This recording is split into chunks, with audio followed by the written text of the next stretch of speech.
intro?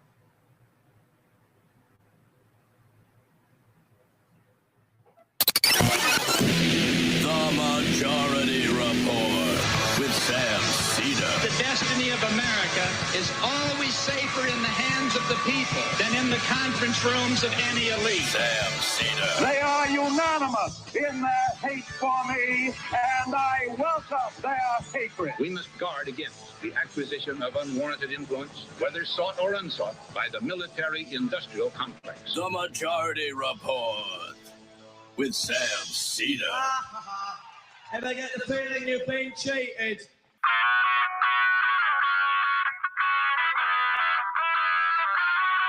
It is Thursday, March 3rd, 2022. My name is Emma Vigeland in for Sam Seder, and this is the 5-time award-winning Majority Report.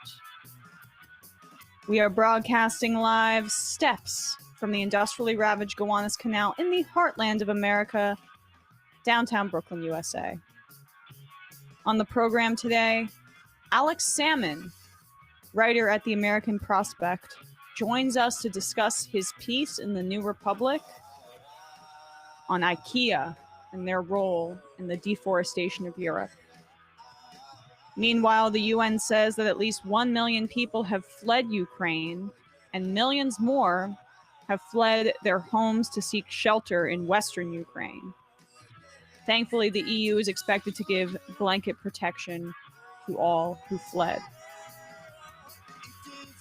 Russian forces have seized the southern Ukrainian port city of Kherson, a city with a population of nearly 300,000. It is the first major city to fall in the war. Biden has asked Congress to approve $10 billion in relief for Ukraine, in addition to the White House imposing technology export bans to both Russia and Belarus. Manchin has some new demands if he is to release the hostage that is Build Back Better. They include more domestic oil production, tax reform, and prescription drug prices. Lots of wiggle room in those last two, but the first is a disaster. In Texas, a judge has blocked the state from investigating the parents of a trans kid over gender-affirming care, but left the door open for these kinds of investigations in the future. More on that in a bit. The January 6th committee says it sees evidence of a, quote, criminal conspiracy between Trump and his allies to overturn the election. And lastly, employees of Recreation Equipment Incorporated, REI, have voted overwhelmingly to unionize in New York City. This could have ripple effects across the country as the company has 15,000 employees nationwide. All this and more on today's program. Welcome to the show, ladies and gentlemen. Here I am with you solo. Matt has started the first week of his vacation, so usually he kind of fills in some of the gaps in my thinking. I rely on him a lot to speak a bit more when I'm hosting by myself.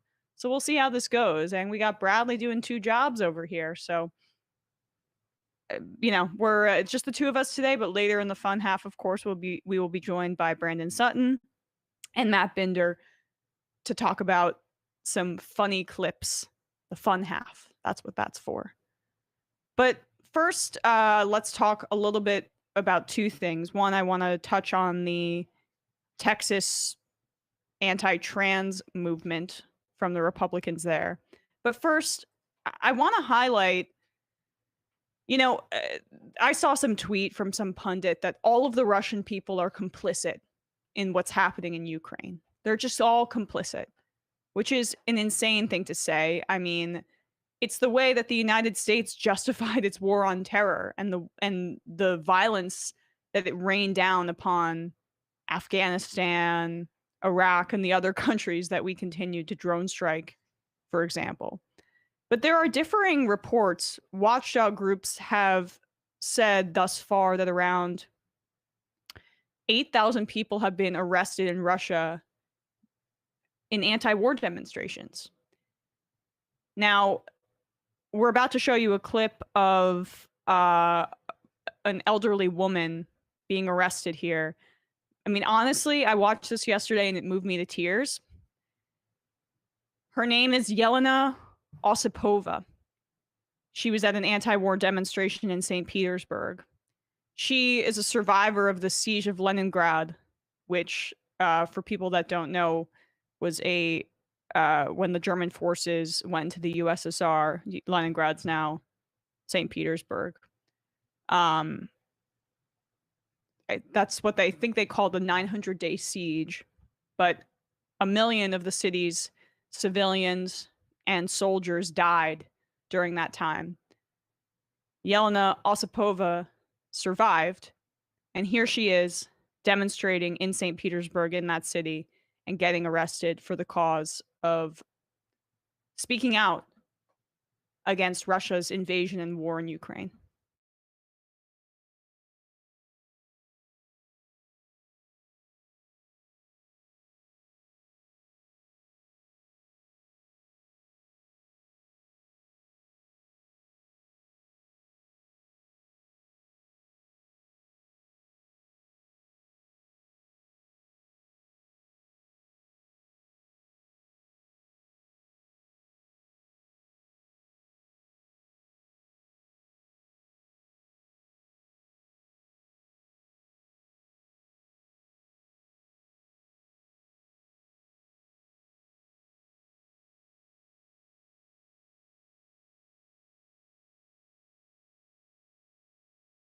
Differing reports about is there no sound on this?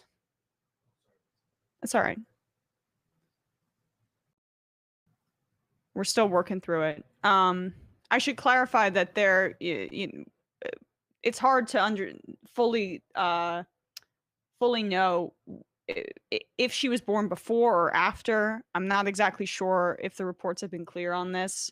Apologies, but let's just play the video one more time if we can get the sound.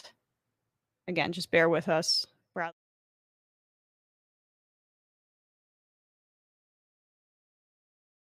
Differing reports about is there no sound on this? That's all right. I should clarify that it's hard to fully know if she was born before or after. I'm not exactly sure if the reports have been clear on this. Apologies one more time if we can get the sound. Again, just bear with us.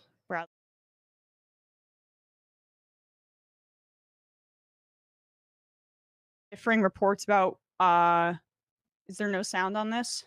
That's all right. I should clarify that it's hard to fully know if she was born before or after. I'm not exactly sure if the reports have been clear on this. Apology, the war, one more time, and was if we can get the sound. St. Petersburg, again, then Leningrad as a baby.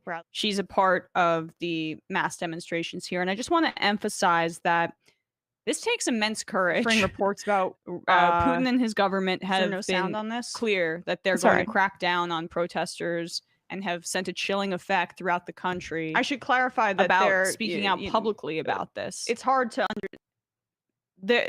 there's nothing I think purer than and more morally righteous than anti-war activism, because it comes from such a visceral and emotional place, and the concern for people who aren't you or people who aren't in your immediate family. That is what the heart of anti-war activism is. A lot of the Justice Democrats and the Squad say, I'm going to butcher the quote, but I care about someone who I don't know, right? That's going to be the heart of their politics. That's what they espouse. And that really is the kernel and the core of anti-war activism. And you're going up against a military-industrial complex, a state that is, and a head of state that's immensely invested in bloodshed and imperialism, and you're showing immense bravery. So to me, seeing Yelena Osipova get arrested there, it's just a reminder that human beings are not always complicit in the actions of their government, and punishing regular citizens for the actions of their government is immoral. And that's why sanctions have to be very very targeted, very much so. And some of the Russian citizenry is already feeling the effects of the sanctions that have been imposed. It's a difficult line to walk, I understand that. But there's just a reminder that there are millions and millions of Russians who are opposed to this. And they're showing bravery just as the Ukrainians are in opposing Russian imperialism. But I wanted to, here, let me highlight this too before we get to Alex Sammon. So,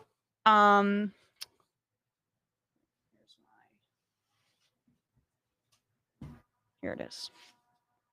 So, the ACLU has taken up a case, and they were partially successful yesterday when a Texas judge blocked Texas, the state, from investigating the parents of a trans teenager because their parents were engaging in and supporting their child and engaging in gender affirming care.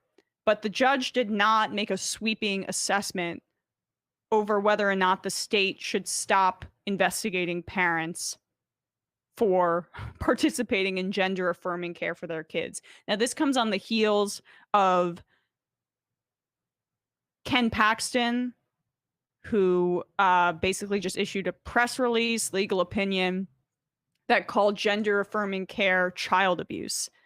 Then Greg Abbott, whose primary was coming up, it's now passed, he won easily, issued a directive and said perhaps there should be an investigation into parents who engage in gender affirming care for their children. The ACLU then followed up, decided to represent a particular family. There was a victory for that individual family, but the threat of these kinds of investigations in Texas remain.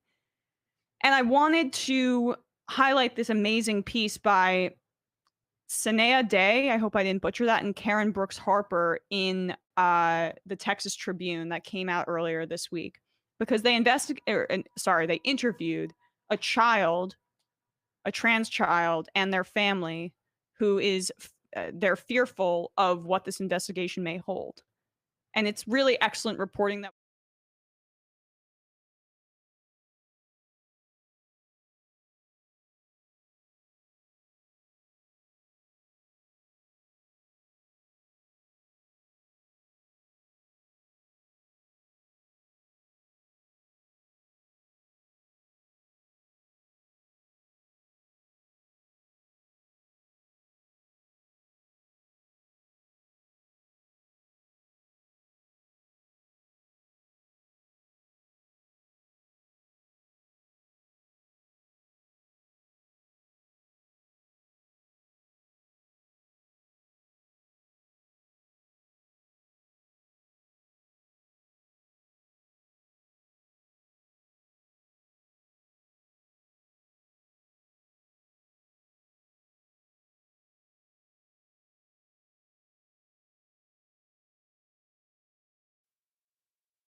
takes me all the way over there.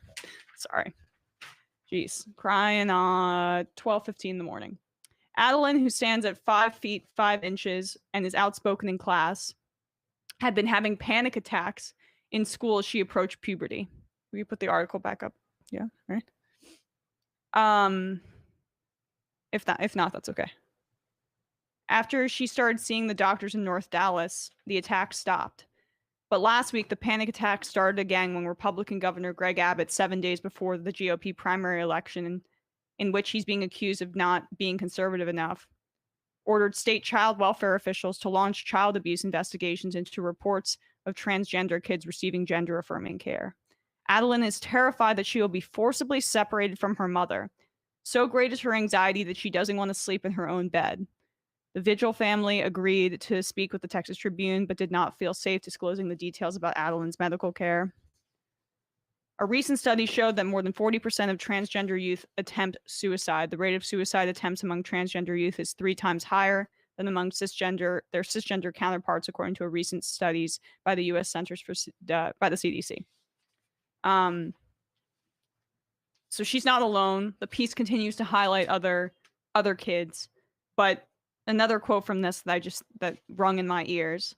Since Adeline's mother sat her down and told her about the governor's order, the teen has been reconsidering whether she wants to go to her next doctor's appointment. She has been scrolling through TikTok videos about the order until her mother comes home from work. On Thursday, she tried to watch a Percy Jackson movie as a distraction, but the fear was getting to her. When I'm at work, she keeps calling and calling. When are you going to be home and how long? How much longer are you almost home? Adamala said. It affects her in the sense that she wants to feel that kind of security and feel safe around me.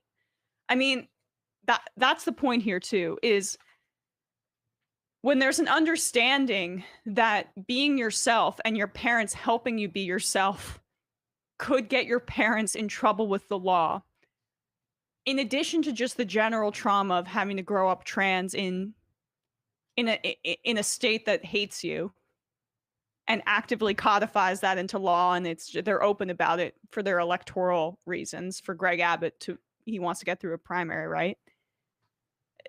There's trauma growing up trans, and then there's the additional trauma of feeling like being yourself is going to get your parents locked up, and the fact that they're helping you be yourself is going to get your parents locked up, let alone the cost for the family, the fact that they have to drive hours and hours to receive this kind of care.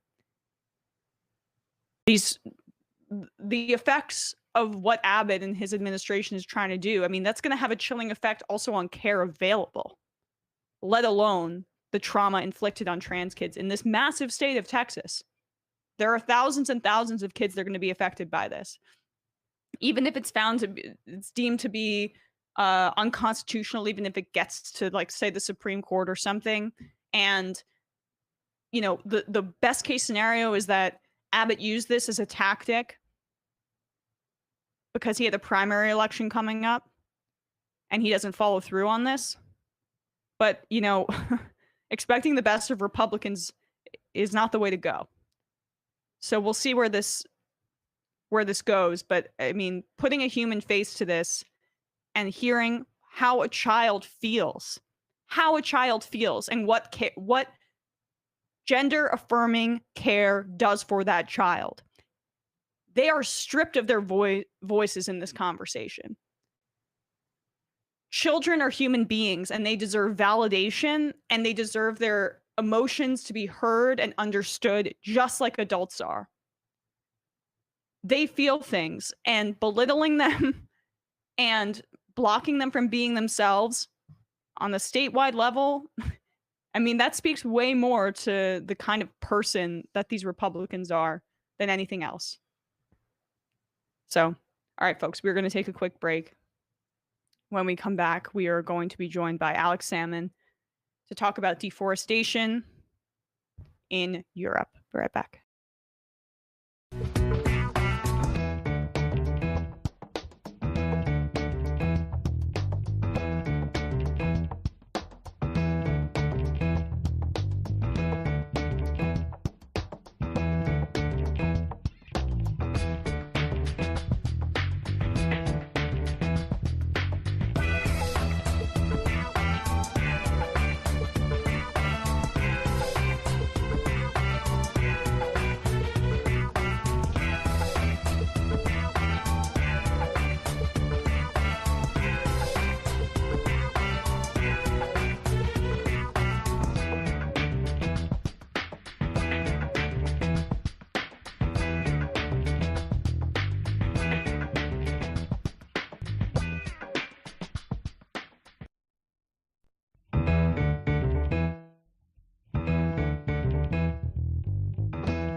is what we're going to be talking a bit about today. Alex, thank you so much for being with us today. Really appreciate it.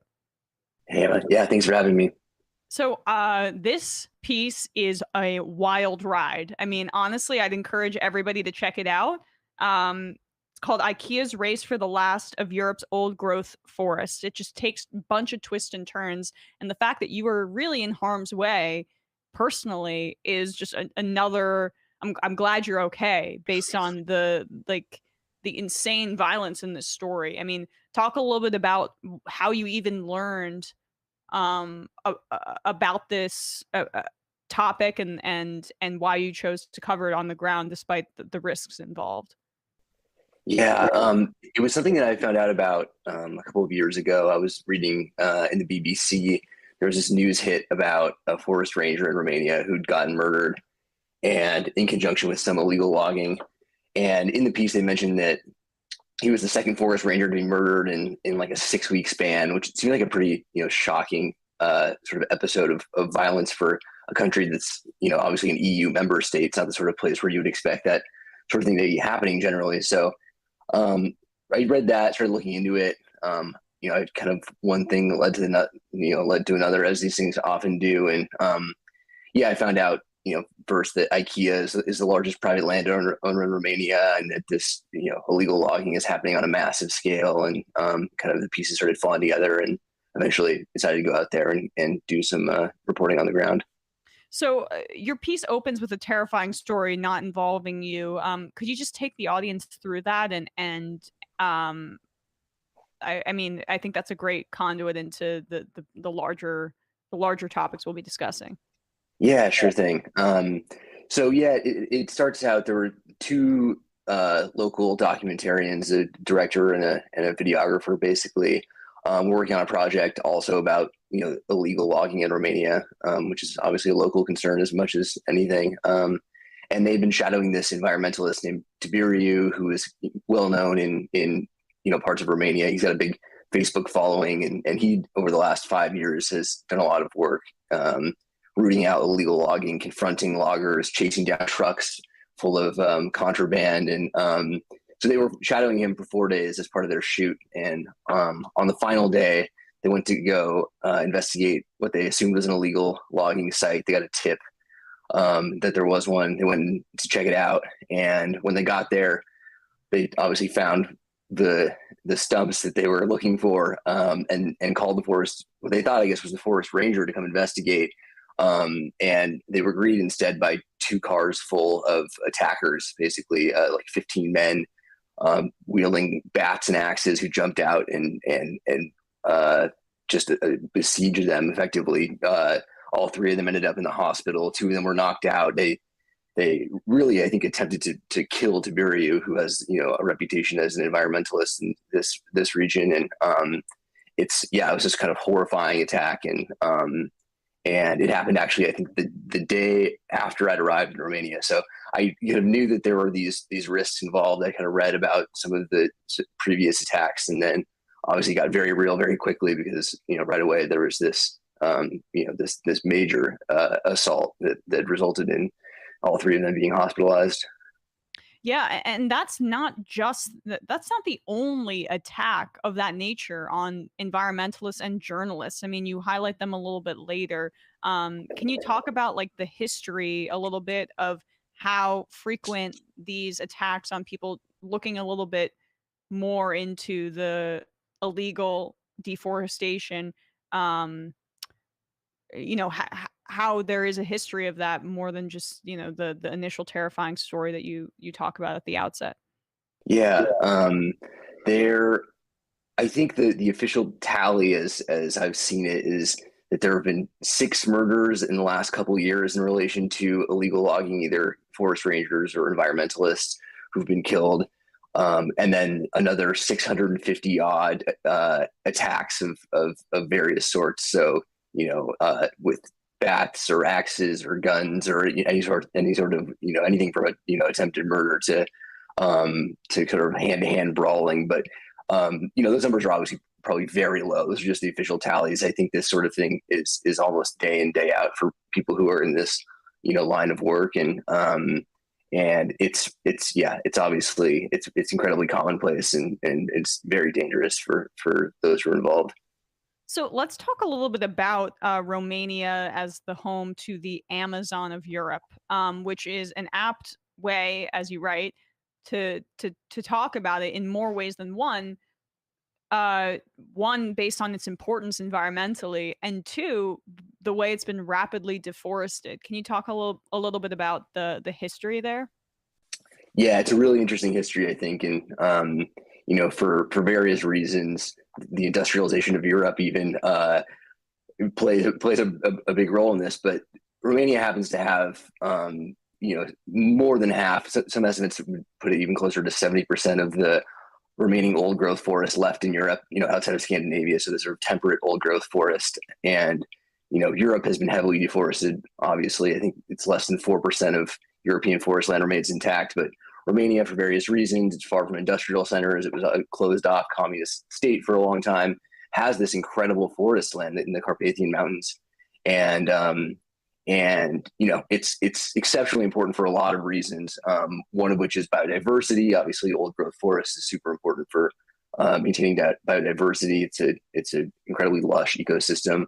Also important for climate reasons. The carbon capture abilities of an old growth forest outstrip any other technology that we have to do that. So it's important for a lot of reasons. And now is obviously very much in the crosshairs of the global timber market and in the furniture industry in particular. And so since Romania joined the EU, basically this forest has been disappearing at like an astonishing rate.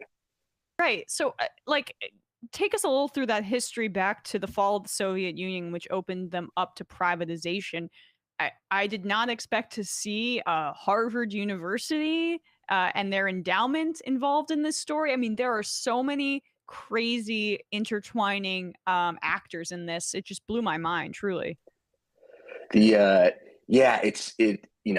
is kind of a stranger than fiction story, but if you start from the beginning, when communism ends in 1989 in Romania, obviously all the forest land was publicly held at that point, and there's an attempt to re-privatize some of these land holdings. And obviously this is the story in so many of these post-communist states that that program was marred by corruption. It was insanely addled in every way by backroom dealings and dubious actors. And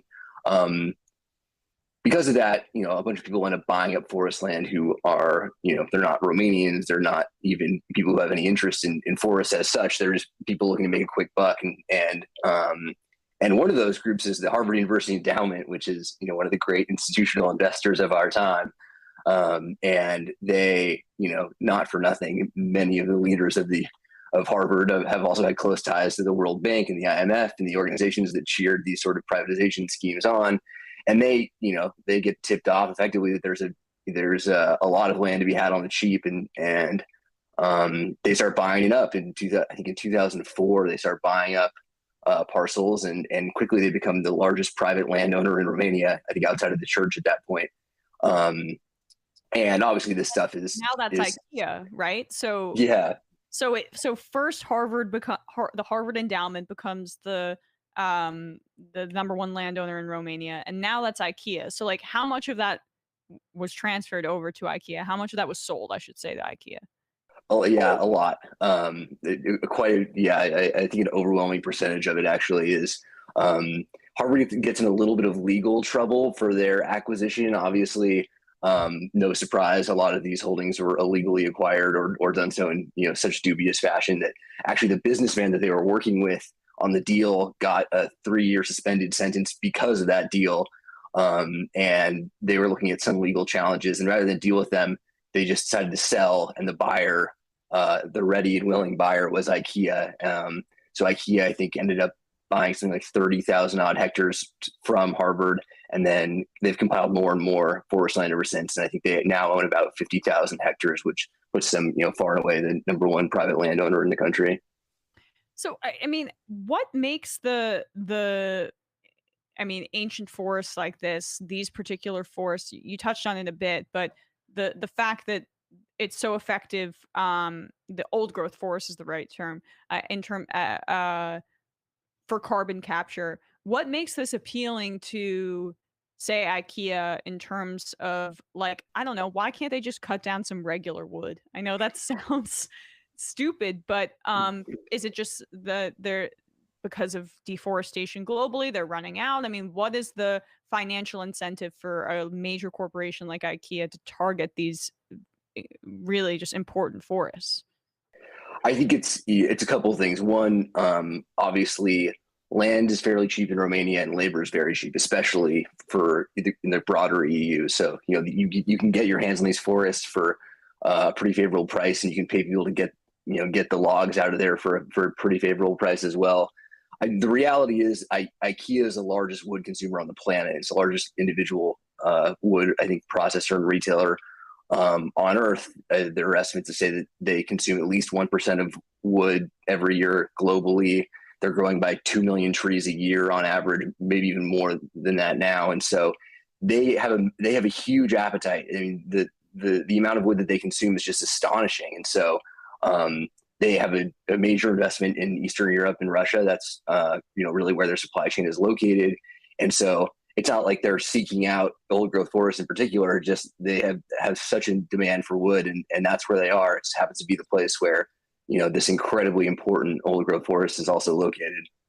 So then, I guess, take us to Romania's admission into the EU. The 1989 Soviet Union collapses. Romania is no longer communist, moving towards like rapid privatization, and the neoliberal vultures are circling all of the former Soviet territories. I mean, there are parts of this that are prescient and or not prescient, but important for, say, what we're talking about with Ukraine. But we can keep that aside for a little bit.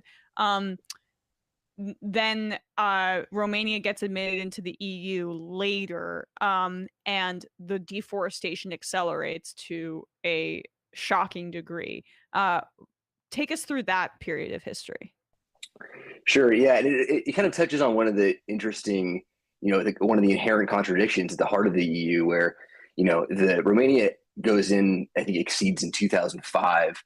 And these estimates are kind of rough because there's not great monitoring even, but from 2007 onward, between half and 2/3 of virgin forest in Romania has been destroyed. So it's pretty much right on schedule with Romania's entry into the EU. And the reason is, of course, that joining the EU exists to facilitate global trade in a lot of ways. It's to expedite commerce in many senses. And of course, getting rid of these national boundaries made it much easier for a company like IKEA to operate, or even other there are other companies that are out there as well. There are huge Austrian mills, timber processors who are out there, and they're able to set up shop very easily because there are no obstacles anymore to doing so, and the labor is so cheap, which makes it even more of an incentive for these companies based elsewhere in Europe to really hone in there.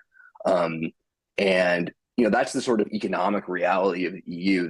The flip side is that the EU also has made these climate and biodiversity commitments that are fairly substantial, and so now they desperately want to protect this forest because it plays a critical role in those pledges, and they're basically powerless to do so, or they're struggling to figure out what they can do to prevent this deforestation from becoming total.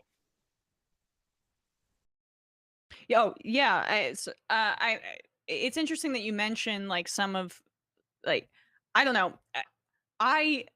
this is such a shallow thought, but just based on how IKEA presented itself, I was like, this is an okay company. I mean, right? Like, they tout their environmental bona fides. They are like aesthetically Scandinavian, which maybe it comes off as clean. I mean, look, I'm Swedish. I mean, I'm not Swedish. I'm Finnish and I'm Norwegian. I'm not Swedish. So like I guess aesthetically I'm into what the way it presents itself. Again, this is such a shallow like thought that I've had, but they did market themselves as environmentally sustainable.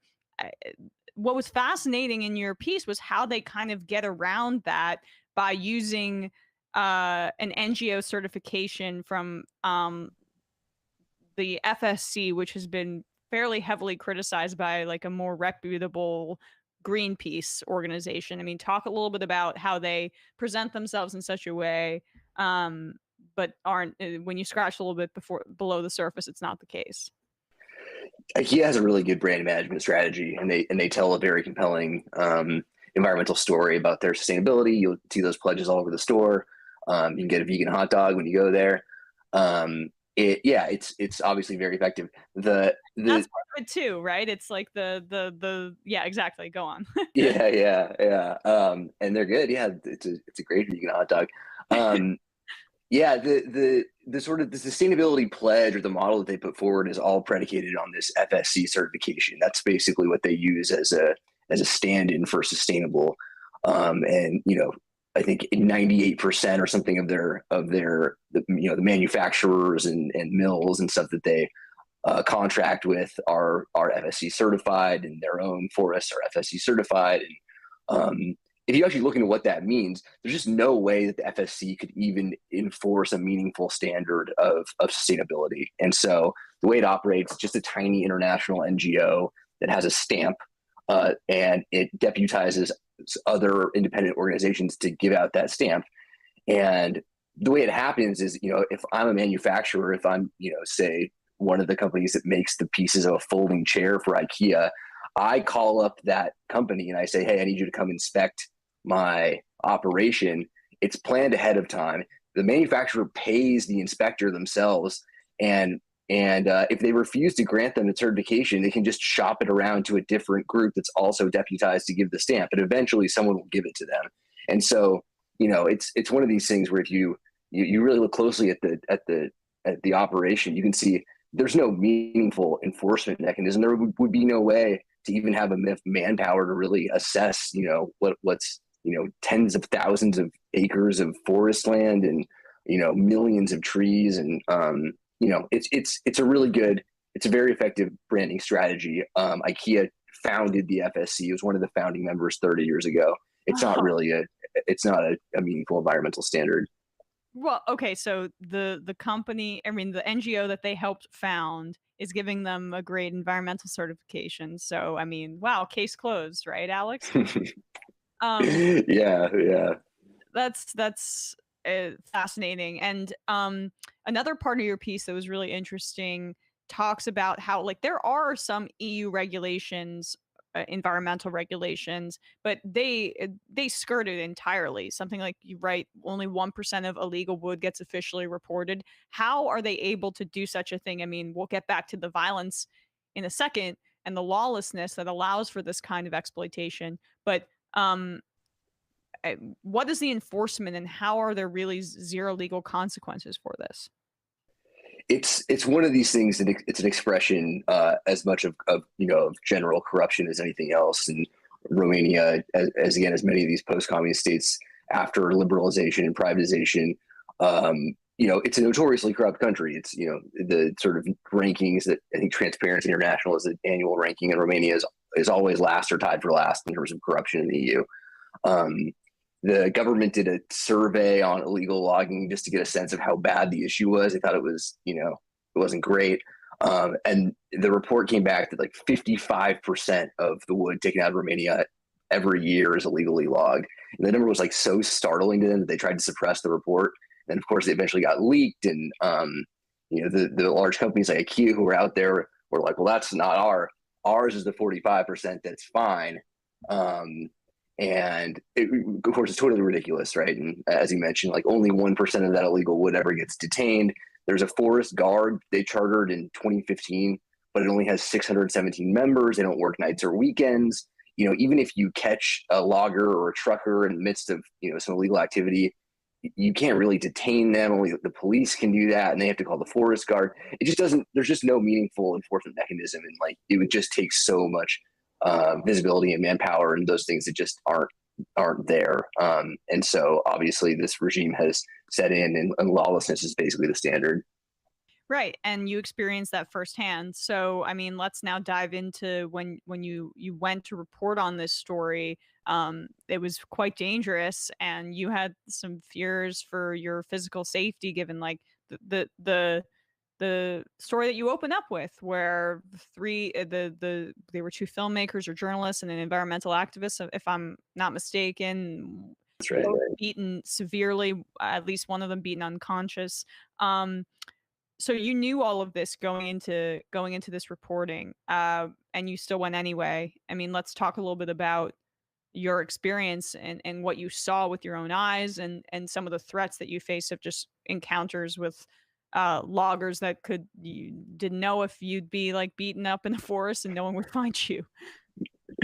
Yeah. So the research I did, I tagged along with a researcher who was compiling a report to the European Commission, so to the European Union, for its investigation into into Romania's basically inability to stem its illegal logging issues, especially in these protected old growth forests.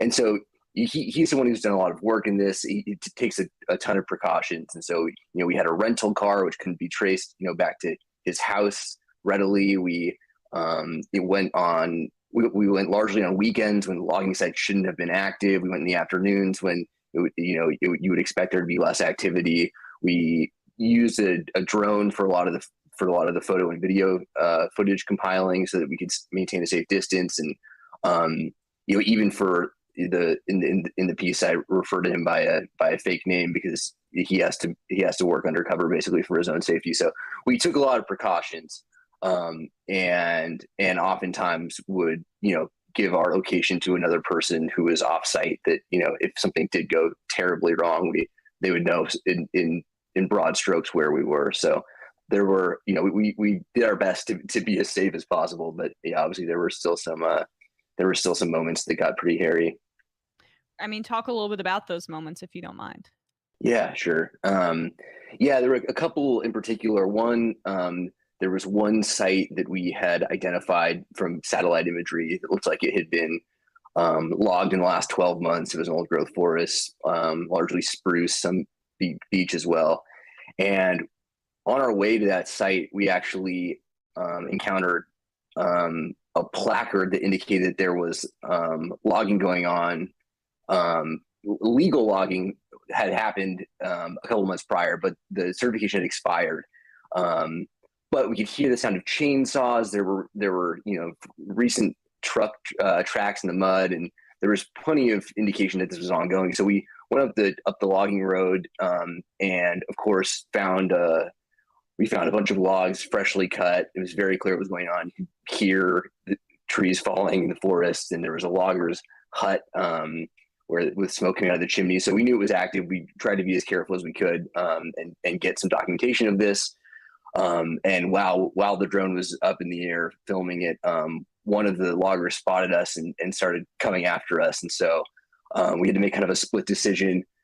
We couldn't get the drone down in time. There was just no way to do it. So Andre, who I was with, jumped in the car, and I got in the passenger seat, and I flew the drone basically overhead. And he drove off until we could get to like a safer location where we could land the drone and then get out of there for good. And so we got down to a lower elevation, got the drone, and then of course the logger who was following us basically caught up to us a second time, and we finally did get out of there, and we were fine. But it was one of those things where it certainly had the potential to go awry, and it's not like we had phone service or anything like that. So which actually in some sense was an asset because the logger couldn't call for backup or anything like that. But there were some harrowing moments. We had another confrontation later on in an Ikea owned forest where we saw some illegal logging and ended up just confronting the logger who was engaged in it. And that too obviously could have escalated into something worse than it was, but thankfully it was, it never got too violent. Yeah, thankfully. I mean, it based on, again, the stories that you tell, that sounds terrifying. I mean, do you have a sense of like once there is illegal logging, how the product is then sold with very little oversight or transparency to a major corporation like IKEA? I mean, is it just like the buyers are not asking questions? Is that really how it goes down? Yeah, it's just hard to tell. Even if you have the best of intentions, which I don't think that is the case necessarily, but even if you were to grant the best of intentions, the way that the supply chain works here is that someone owns a forest, they sell a concession to a logging company. The company cuts as many trees as they're supposed to cut, and then probably a few more because they have to sell every log that they cut, and they sell those logs to a depot. The illegal logs and the legal logs at that point are all mixed up together. You have no idea which one is which. And then, a furniture manufacturer will buy, or a mill will buy the logs from the depot. They'll turn them into, process them into boards. And then a furniture manufacturer will buy the boards from the mill, and they'll make, the three pieces of a folding chair that end up getting, boxed up and packaged as the IKEA, folding chair that's sold for $25 or whatever. It's just really hard to trace it. And, you can, to get a sense of how rampant this is, you could follow, a log and these trucks are not hard to find full of illegal logs, and you can follow them to shipping yards that, supply manufacturers that work with IKEA. There was an Al Jazeera news team that did this 2 years ago, and they found, right away, the manufacturer called Chronospawn makes chipboard for IKEA. They saw illegal logs going into their yard. It was, it's pretty open and shut. But in terms of on a large scale, or in terms of sussing out which log is illegal and which one is savory, is basically it's basically impossible. And then in terms of prosecution, there's been even with the beatings, like, it's one thing to attempt to crack down on the illegal logging in and of itself, right? Which, like, the systems clearly are not set up to allow for that at this current moment. But for beating somebody unconscious and bloodying them, one would think that there should be a criminal system that would deal with that adequately. Like, these cases don't even seem to be brought. Seem to be. You write about how these cases aren't even really brought to trial. What's your understanding of, like, some of the corruption that's clearly involved in Romania? Yeah. There are a couple of cases. There was one, this environmentalist named Gabby Pond, who started an NGO called, oh God, the name escapes me now. But anyways, he's an environmentalist in Romania. He was beaten in an attack in 2015. The entire attack was caught on camera. He was traveling, I think, with a videographer, and the whole thing was caught on film. I met up with him in Bucharest while I was there, and he was still delivering documents as proof of the damage that he had sustained from that attack to the prosecutor, which still hadn't filed charges. And this was almost 7 years later at that point, and he had since gone into hiding, for fear of his own life, and had left Romania entirely, actually, at a certain point. And that's pretty standard. There was the murder that I mentioned at the beginning of this our conversation. Initially, I thought I'd be able to talk to his family, and what I ended up hearing was that the family had been paid off. Basically, their silence had been effectively purchased. There's a widow, a wife with 3 children. It wasn't worth it for her to go through the process of a prosecution, even though it could have been fairly straightforward. They just took a settlement from I'm not sure who, and wouldn't talk. So, these things don't go to trial, even with open and shut video evidence and willing, victims of the attacks. They still are basically, those attacks basically are done with impunity. And in terms of, again, just going back to IKEA's complicity in all of this, I was not aware until reading your piece about how much explosive growth the furniture industry is likely to experience in the next few years. This means that likely these practices are going to get even more robust and thus shadier, probably, unless my second and final question will be if IKEA even responded to your piece. But first, I want to talk about the growth of the furniture industry and the role that plays in what you saw and what you reported on. Sure. Yeah. I looked at a market research report that had, I think, indicated that the fast furniture industry would grow from it was supposed to almost double between 2020 and 2025, I think, was the forecast. So obviously it's a huge growth sector. It's not just IKEA now. Obviously it's Wayfair, and there's distributors on Amazon like Zinus, and I think it's an interesting sector because it's also an expression of, rising housing prices and cost of living. And, if you are paying all your money on rent, you can't spend a bunch of money on furniture that you're going to have for a long time. You get the cheapest furniture you can possibly get and expect to throw it away in 12 months or less. I know. I've experienced that myself. It does not pay off. Cheap furniture does not pay off. Yeah. I mean, me as well, certainly. But it's kind of an interesting, it's the sort of flip side of some of these larger sort of economic trends that we know to be the case is that, people would once buy furniture and assume they were going to have it for many years, if not decades. It was like a permanent fixture of your life. And now, because of the way the housing market is, that just isn't a decision that especially young people make. And, Ikea is certainly like a millennial consumable brand in a lot of ways. And it's the convenience of flat pack furniture has been very alluring, and obviously it's a massive growth market now. So lastly, your piece, it came out around 3 weeks ago, something like that. Has there been a response by IKEA? I mean, have you seen any like ripples?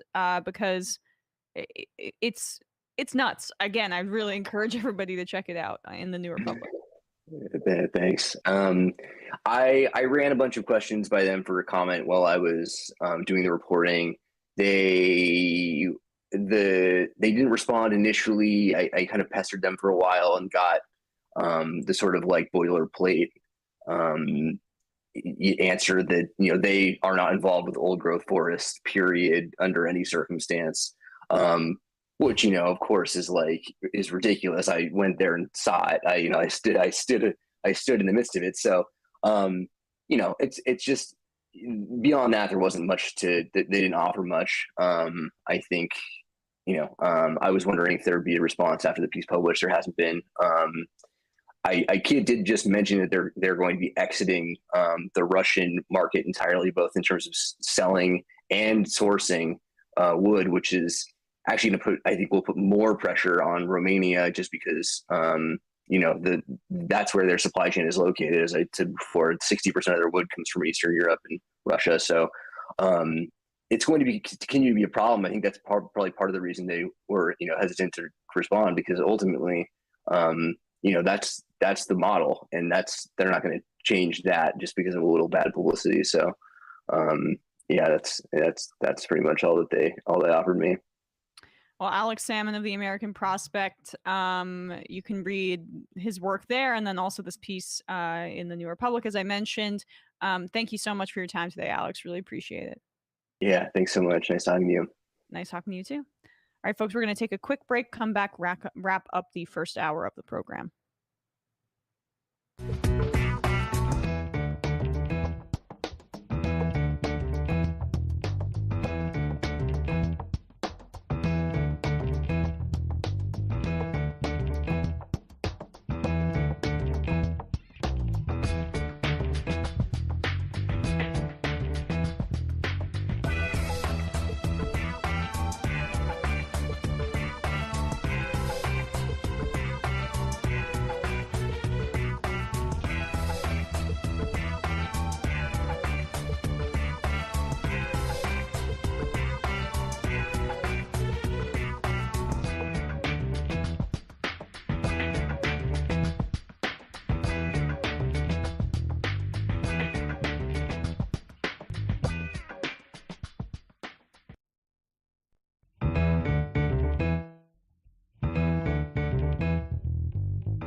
We are back. And before we head into the fun half, I wanted to highlight this from Iowa Governor Kim Reynolds' response to Biden's State of the Union address. Now, this bizarre ritual of everybody, you know, the Republican response to the State of the Union. I mean, I appreciate the progressive response, the Working Family Party's response that Rashida Tlaib engaged in. I'm down for that. But like, everybody has to have a separate response. Nobody really cares. I don't understand why this has become an annual thing. But regardless, I wanted to highlight what she says here because it shows why Biden's gratuitous and needless moment when he decided to say, let's fund the police more. I mean, this is what he believes. That's the reality. But he went out of his way to crap all over, defund, and the activists that had supported it. And yet, the Republicans are still going to claim that Democrats like Biden support defunding the police. Who could have seen this coming?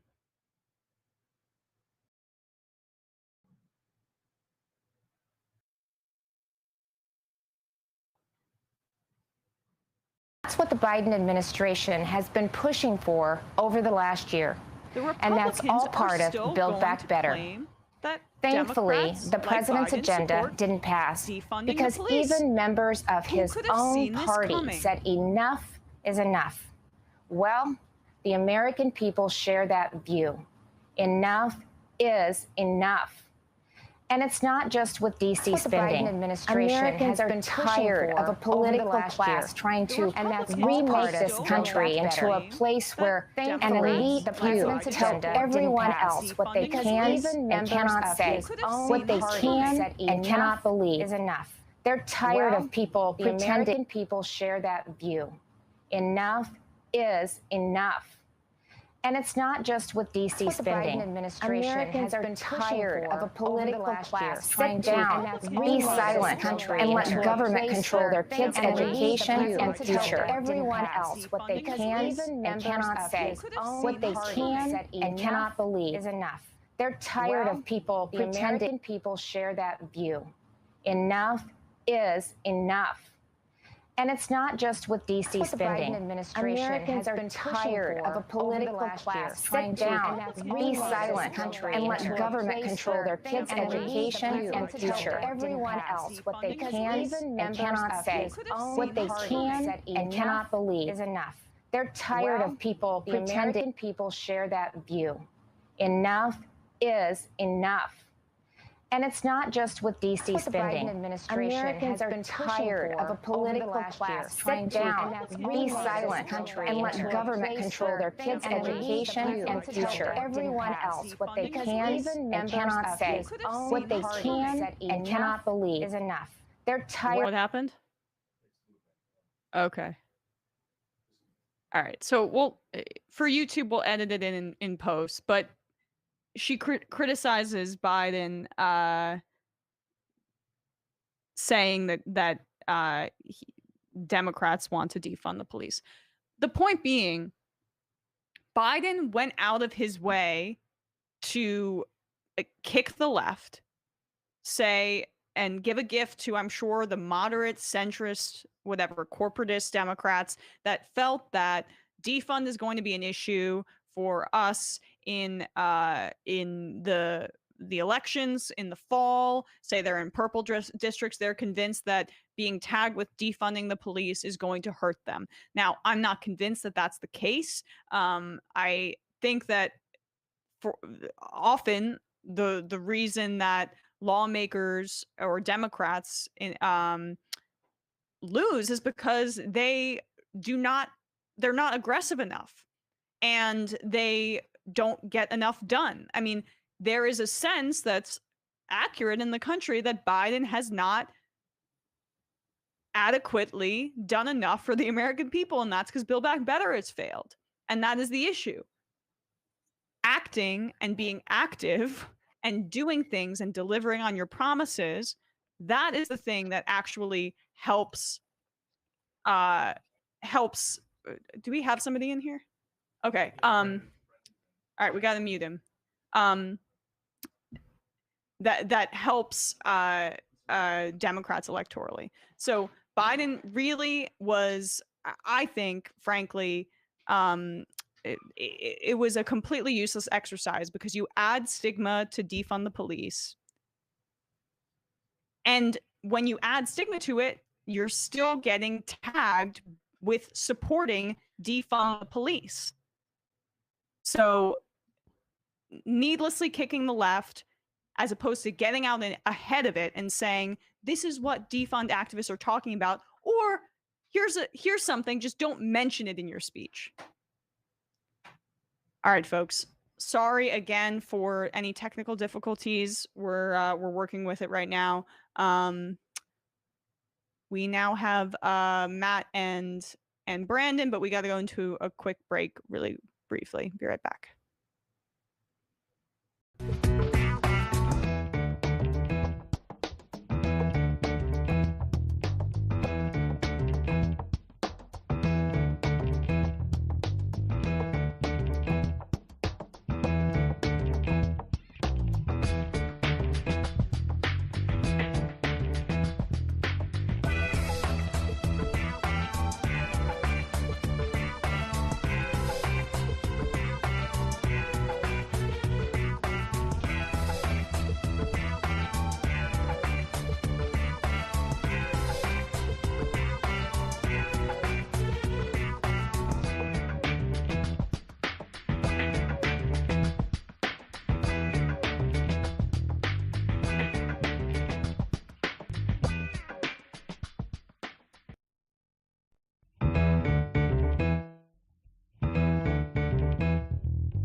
We are back. We are back. Apologies again for some of the tech issues. We're still figuring that out.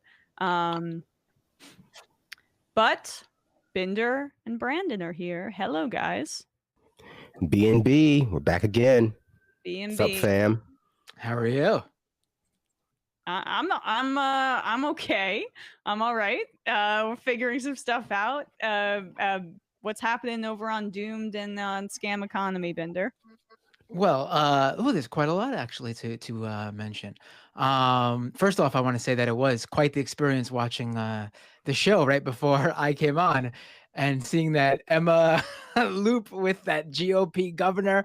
It was like some sort of remix. Maybe who puts together the second half song, whoever does that one, maybe they could create something cool with that. But anyway, tonight on Scam Economy, 9 p.m. Eastern time at youtube.com/MattBinder, and then as a podcast at scameconomy.com. I will be talking with Wilfred Chen. He is a freelance writer who basically wrote this great piece about his recent experience visiting a physical NFT vending machine in the financial district. It is actually more, he gives us, we could all live vicariously through him as he walks us through the process, but his experience is very funny. And we talk about basically how, this world loops in with, real life Manhattan real estate and the metaverse and a whole bunch of things. It's a really great conversation. Definitely tune in tonight. It'll be live 9 p.m. Eastern time. And also on Doomed late last week, I had on my show Russian socialist writer Yegor Kotkin, and I apologize to him if I messed up his name like I did 100 times while I was talking to him. But he gave a really great perspective as someone born and raised in Russia, lives in Moscow. Basically, what Putin's thinking is on what's going on and what we're sort of missing on the Ukraine and Russia situation in America or the West in general. And also really educated me on just how much the U.S. right-wing movement, like American conservatism, has influenced really just Russian culture and politics in general. It was really a fascinating look. You know, anyone who thinks it's the other way around, where, you know, Putin has some sort of influence over the U.S., right, I think would be extremely surprised to hear it's the other way around. Wow. All right. Well, check that out. And Brandon, what's happening over on the discourse? We weren't able to record this weekend due to my birthday, even though I promised you all that we were. Hell yeah, getting older. I share a birthday with W.E.B. Du Bois. So, you know, a lot of people are saying that I'm the W.E.B. Du Bois of the modern generation. I don't know who's saying that, but I've been assured a lot of them are saying it. But we should have an episode recapping the past two. I'm sorry. Oh, okay. I count Emma amongst those many people now. Yes. Saying that very thing. But yeah, no, we'll have an episode for those who are waiting with bated breath coming out next week or this weekend, hopefully, after we reconvene the roundtable. Okay, well, excellent. We are going to attempt some clips in the fun half. We shall see, but might just be some calls. 646-257-3920. See you in the fun half. 3 months from now, 6 months from now, 9 months from now. And I don't think it's going to be the same as it looks like in 6 months from now. And I don't know if it's necessarily going to be better 6 months from now than it is 3 months from now. But I think around 18 months out, we're going to look back and go like, wow. What? What is that going on? It's nuts. Wait a second. Hold on for a second. The Majority Report. Emma, welcome to the program. Hey. Matt. What is up, everyone? Nomi Key. You did it. Let's go, Brandon. Let's go, Brandon. Bradley, you want to say hello? Sorry to disappoint everyone. I'm just a random guy. It's all the boys today. Fundamentally false. No, I'm sorry. Women's... Stop talking for a second. Now let me finish. Where is this coming from, dude? But dude, you want to smoke this 7A? Yes. Hi, me? Is it? Yes. Is this me? Is it me? It is you. Is this me? Hello, is this me? I think it is you. Who is you? No sound. Every single freaking day. What's on your mind? Sports. We can discuss free markets and we can discuss capitalism. I'm gonna go throw up. Libertarians. They're so stupid, though. Common sense says, of course. Gobbledygook. We fucking nailed him. So what's 79 plus 21? Challenge Matt. I'm positively quivering. I believe 96, I want to say. 857-210-501. 1/2. 3/8. 9/11, for instance. $3,400, $1,900. 6, 5, 4, $3 trillion sold. It's a zero-sum game. Actually, you're making me think less of it. But let me say this. Poop. Call it satire. Sam goes, it's satire. On top of it all, my favorite part about you is just like every day, all day, like everything you do. Without a doubt. Hey, buddy, we see you. All right, folks. It's just the weak being weeded out, obviously. Yeah, sun's out, guns out. I don't know. But you should know. People just don't like to entertain ideas anymore. I have a question. Who cares? Our chat is enabled, folks. I love it. I do love that. Look, gotta jump. Gotta be quick. I gotta jump. I'm losing it, bro. 2 o'clock. We're already late, and the guy's being a dick. So screw him. Sent to a gulag? Outrageous. Like, what is wrong with you? Love you. Bye. Love you. Bye-bye.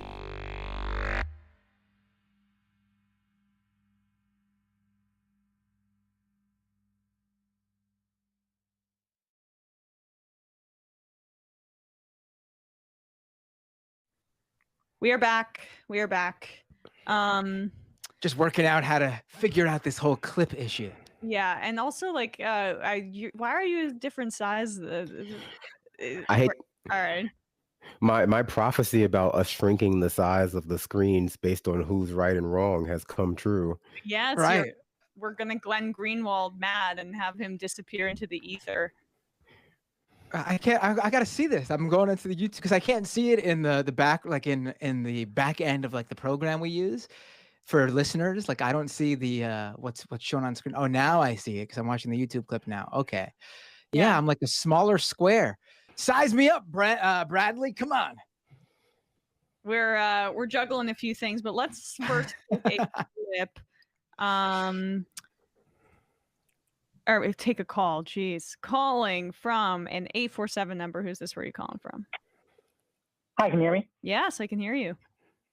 Hi, it's Phil from Chicago suburbs. Thank you all for everything. So I have a couple of questions about, the mineral industry and stuff. So, I don't have any special knowledge. I don't work in any social movements, and I get kind of frustrated. Like I don't feel like I have a place to go to find like what is the correct, left answer to this question. The way I feel I do have for other stuff. So I have questions about a couple of specific things, and they may both be unimportant. It's difficult for me to tell because I'm just kind of Googling by myself. So the first one is there is a request for information about setting up a consent-based siting process to identify interim storage locations for nuclear waste. And I bring this up because the comment deadline is tomorrow. So am I making sense? I realize I'm being pretty rambly. Can you repeat what you're saying? I'm sorry. We're trying to figure out tech stuff in the middle of this, so I'm just just rephrase it if you don't mind. Yeah, sorry. So the context is I have no special knowledge about mineral policies. Yeah. And I feel helpless trying to find good sources that address this in some kind of systematic way from a left perspective. Whereas I feel like it's pretty easy for me to find like the correct left answer to a lot of things. Having said that, there's some things that I've sort of tried to find, just seen on my own, and I don't know how to evaluate whether they're important or not. Okay. So the first one is, there is a request for information from the U.S. government with the comment deadline tomorrow about how to identify interim nuclear waste storage facilities in a way that is based more on community consent. Mm-hmm. So it's the first thing you find if you Google Federal Register nuclear waste storage. And so, I go into this assuming that this is kind of window dressing garbage, right? But it's sort of, at least seems to be a gesture toward trying not to do like what they did with Yucca Mountain, which that's permanent storage, that's not temporary storage. But, Yucca Mountain, they made a technical decision of where's the best place to go. And then they said, they basically just tried to steamroll over everyone, to get consent to use that location. So yeah. I guess I'm wondering, and it seems like I'm running out of time having rambled just about this one issue. So I think this will be the only thing that I bring up. But this is, a very niche thing. And like I said, I can't assess how important it is or not, but I invite like what y'all think and like what the chat thinks about this. And note again, if anybody has comments about it, the comment deadline is tomorrow. And I have a guest suggestion after this. Okay. I mean, I would need to know more specifics about what the proposal is. I think it's like more like that's so local that it's hard for me to understand. But like, I do believe there should be more oversight on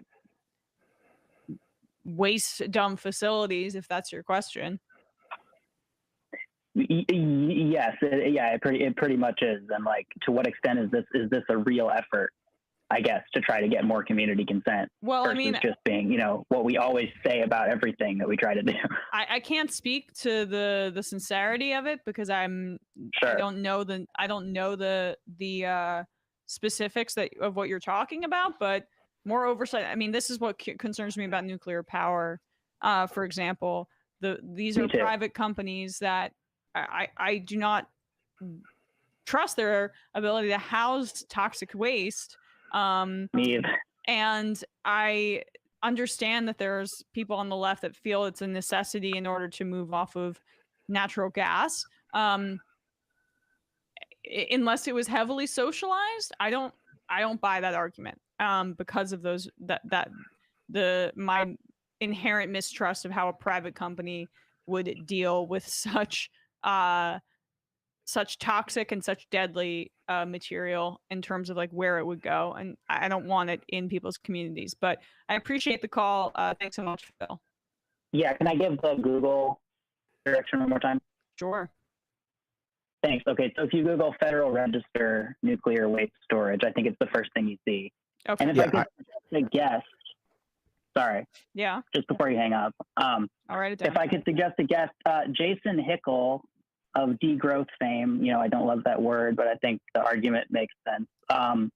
Just has a new paper out with some co-authors attempting to quantify the degree of, they call it drain from the global south, in the form of extractive industries and stuff like that.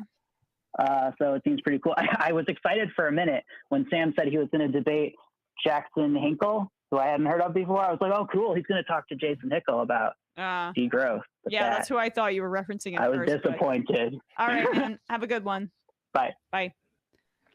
Yeah, I was looking at the site he was referring to during the call, and it just seems to be a request for, input from various, basically any stakeholders or anyone who feels they might be a stakeholder for, consent-based siting for nuclear waste storage. So how, like we're talking about, how genuine the request for information or the request for like input actually is, and whether it will like result in meaningful change, we'd have to look into.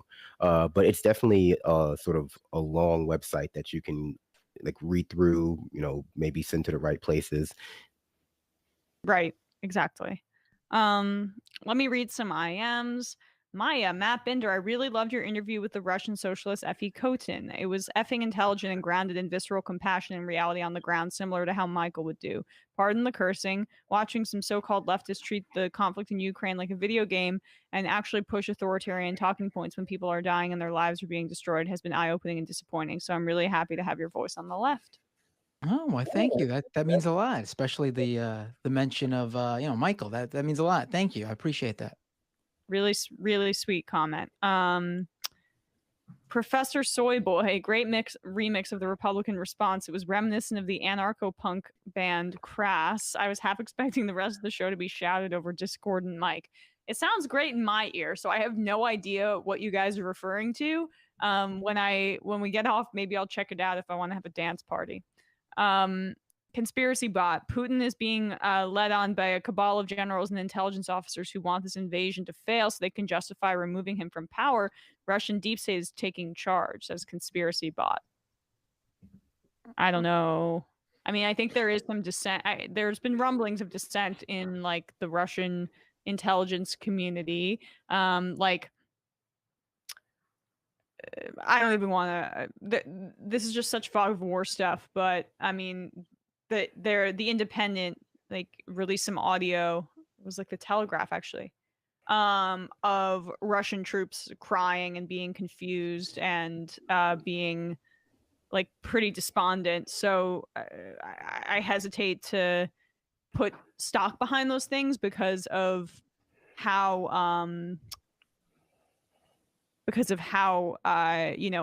Ukraine might be incentivized to say that kind of stuff. But yeah, there could be truth to that. Ray says, great interview with Alex Sammon, but I thought Sam would have wanted to conduct the interview himself for a story about wood and a giant furniture company. Good point. He did miss out there. Custodial artist. Does Emma understand the gravity of the Pandora's box that the words vegan hot dog just opened for her? Left is past. Oh boy. Artie, good Lord, Emma, your sound is awful. Sounds like you're haunted. I am. Is this me? Have y'all seen the historic flooding in Australia? Yet another weather event exacerbated by climate change. Also, nice turtleneck, Emma. Thank you. And yes. Police on watch. Emma, you talked about the Republican response to fund the police slogan, which is nothing surprising, but didn't dive deep into how sickening and disgusting it was to see Biden, Pelosi, Republicans, and Joe Manchin cheer and celebrate the loudest as Biden shouted, fund them, fund them, fund them 3 times. It was stomach-churning to say the least. And are we going to think this party will actually do something related to police reform until the next election if that's the spirit? I didn't really get the end there, but my point has always been, and I think I've been pretty aggressive on this, that Democrats are happy to fundraise off of police reform and BLM, and they'll send out emails about it, but the same thing with gun violence, but they won't actually do anything about it. These are issues that I think have been lucrative for them as a national fundraising apparatus, and yet they won't say adjust the filibuster or get rid of it entirely in order to pass the requisite legislation that would actually address it. So I'm pretty cynical about it, and I think it's fairly disgusting. I share your distaste. That's okay though, because in the background of one of their convention speeches, they'll spell out BLM on a chalkboard in kids' handwriting, so that people in the crowd know that they support it.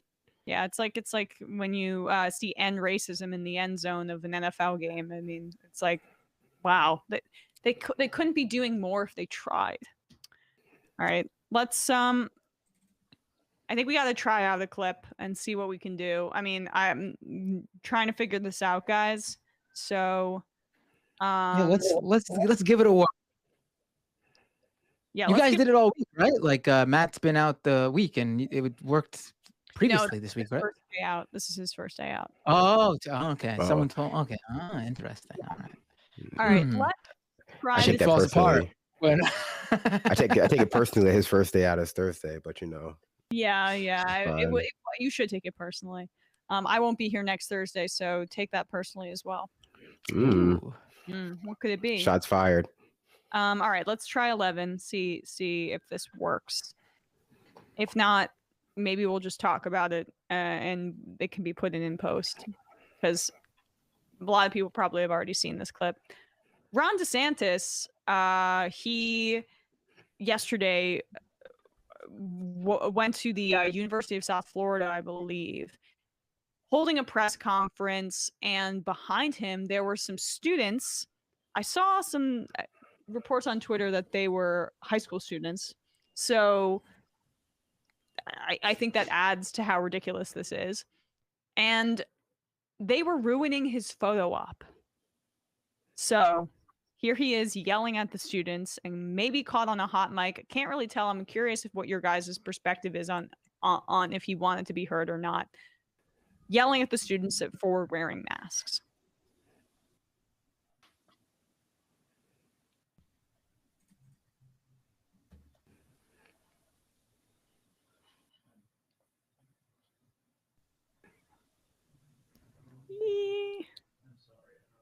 It's all right. It's all right.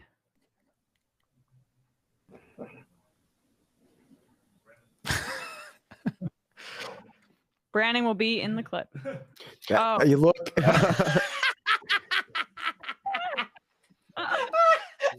Wait, Brandon, do you have a mask nearby so it could look like he's yelling at you? Can you just throw one on really quick? I do not have a mask nearby. If you want to wait, I can go grab one, but probably it's not worth it. All right, let's just go. It's an 18-second clip. You do not have to wear those masks. I mean, please take them off. Honestly, it's not doing anything, and we got to stop with this coach's theater. So if you want to wear it, fine, but this is ridiculous. Wait, Brandon, do you have a mask nearby? So all right. Well, it's good to be at USF. throw one on really quick. All right. So, what's your guys' opinion? Did he want to be heard there? Do you think that he actually wanted to be heard? Let's just go. It's an 18-second by the hot mic, because I don't know. Even if he's trying to push this COVID denial agenda, not sure yelling at kids is a good look. I mean, even when there's no difference between the audio level from when he walks up to them yelling at them and when he actually steps to the mic. I don't even know if you could call that a hot mic situation. Like, he wasn't caught in some like, oh, you can like turn up that volume and crank the reverb or something, and oh, we can make out what he says. Like, he clearly went on stage and loudly professed his anger at those kids wearing masks. And he's tired of hearing about it. What really actually, to me, the most amazing part of it all is like, you can sort of, I feel like when he's yelling at them and stuff, they're sort of like, you could say like, oh, is he just one of those guys who's like sort of being a little bit like of a-hole, but like sarcastically, like, oh, why are you kids wearing those masks? But the sigh at the end to me is so telling, because it shows that he is actually really frustrated that they were wearing those masks. Like, it angered him so much that they were doing that. Like, he literally threw a temper tantrum on in front of the whole school there. Yeah, and this is a workforce education cybersecurity. I mean, that's what it says on the podium. So I'm not exactly sure what this press conference is about. But like, I mean, Republicans are constantly talking about how they want to protect the kids, or like they're the advocates for the children. Meanwhile, they do not look like college kids. They look young. Meanwhile, he is yelling at kids in order to make that point. I mean, seems like it might be a bit of projection. I don't know. Well, first, I just want to say, how can Ron DeSantis tell if those kids are depressed under there, or if they're like, their mouth is covered by like duct tape that says "help me"? If they don't remove the mask, so that's just like a basic safety issue. Second, it's funny that he accuses them of theater, like he accuses the kids of wearing the mask for theater, when it's very clear that he needs them to take it off for the exact same reason. Yes. Because like, this is all about giving the illusion that things have just moved on. And if there are some people wearing masks in the photo, it just doesn't look that way. The optics are bad. Right. I mean, again, right. It's not doing anything. Stop with this COVID theater. Please, I'm going to not respect your personal individual choice for my press conference, because it looks bad for me. I am trying to pretend like everybody in the state is on the same page of COVID denial. And your disagreement with me is a bit inconvenient.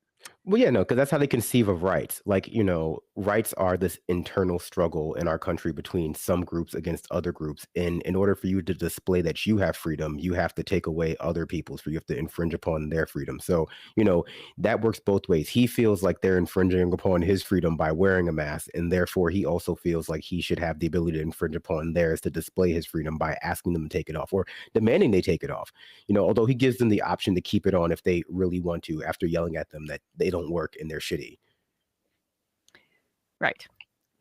How did that audio, how was that, Bradley, on the stream? Bad. Okay. Might be the end of the videos for the day. I want to say I didn't mind it too bad, Yeah, but we're hearing it fine. What is it? Oh. I was on mute for a second. What I was saying was, all of YouTube was saying that the audio from the clip was looping the entire time that we were talking after the clip. So, yeah. We don't hear it in here. It sounds fine. Something's going on with what's being sent to YouTube. It's remix. Sorry. All right, let's take some calls. Wow. All right. Calling from a 458 area code. Who's this? Where are you calling from? 458.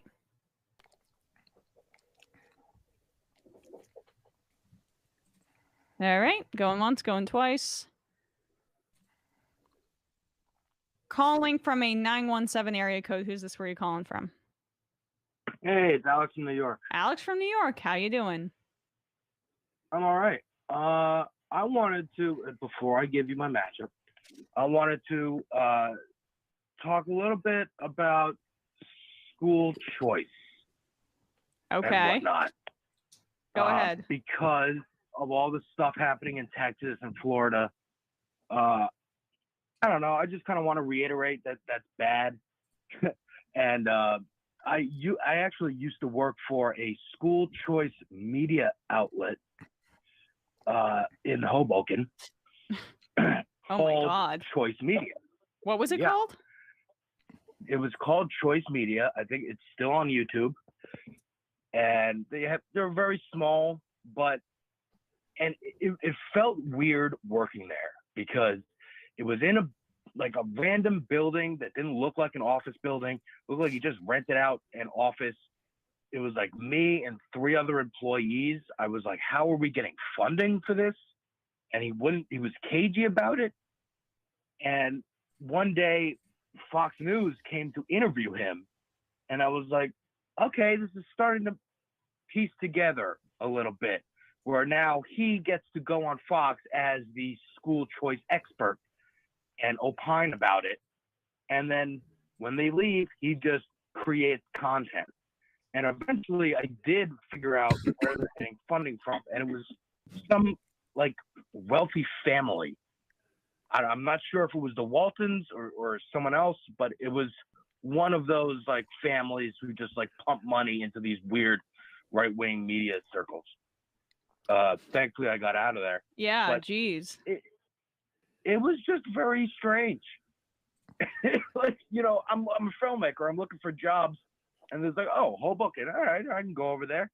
And then it's just every day we're looking for stories about how, the teachers union is bad. Oh man, this guy hated Randy Weingarten so much. Oh man, right? So that you saw the firsthand hatred of unions driving some of this. Dude, it was nuts. It was nuts. I still can't believe this guy's still in business. But, if you're funded by a private family, I guess you can just never go out of business. Yeah, I mean, it really is interesting. I think Jersey, we could talk about this another point because I don't want to reveal too much. I just know some people personally. It is a hotbed of pro charter schools, covertly being pushed in ways that are very subtle. I mean, all you need to do is look at Newark under Cory Booker, for example. Oh yeah, for sure. Yeah. And he hated Cory Booker. And it wasn't like this was some, penny and dime operation. We went to a conference in Philly where M. Night Shyamalan was speaking there because he apparently went to a charter school and was very happy about it.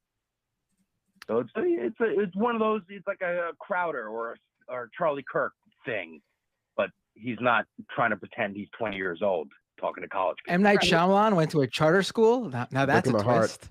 I love M. Night Shyamalan, one of my favorite modern directors. Oh yeah, he's great. All right. Totally earnest there. Yeah, very underrated. I would say he's the Jordan Peele of horror movies. I actually do like M. Night, but I know you're being very... I am not. I loved Old. People will tell you that I actually haven't seen that one. I would recommend it above any other movie. All right. I mean, one of my faves from M. Night is one of the least faves for most people. The Village. The Village, great. Yeah. I was gonna say no, it's not. But I think it's one of my favorites. Before. I think it's great. All right. For people who are not from Philadelphia, we talk about M. Night Shyamalan a lot. Can we turn up the calls a little bit? It's hard for me to hear Alex. But Alex, what is what's your matchup? You got to give it to us. A matchup for today is Greenwald versus Dorr and Palin versus Nicole Wallace. Okay, Greenwald. Okay, this is really easy for me, for at least the first one. Wait, I will pick. Hold on. Go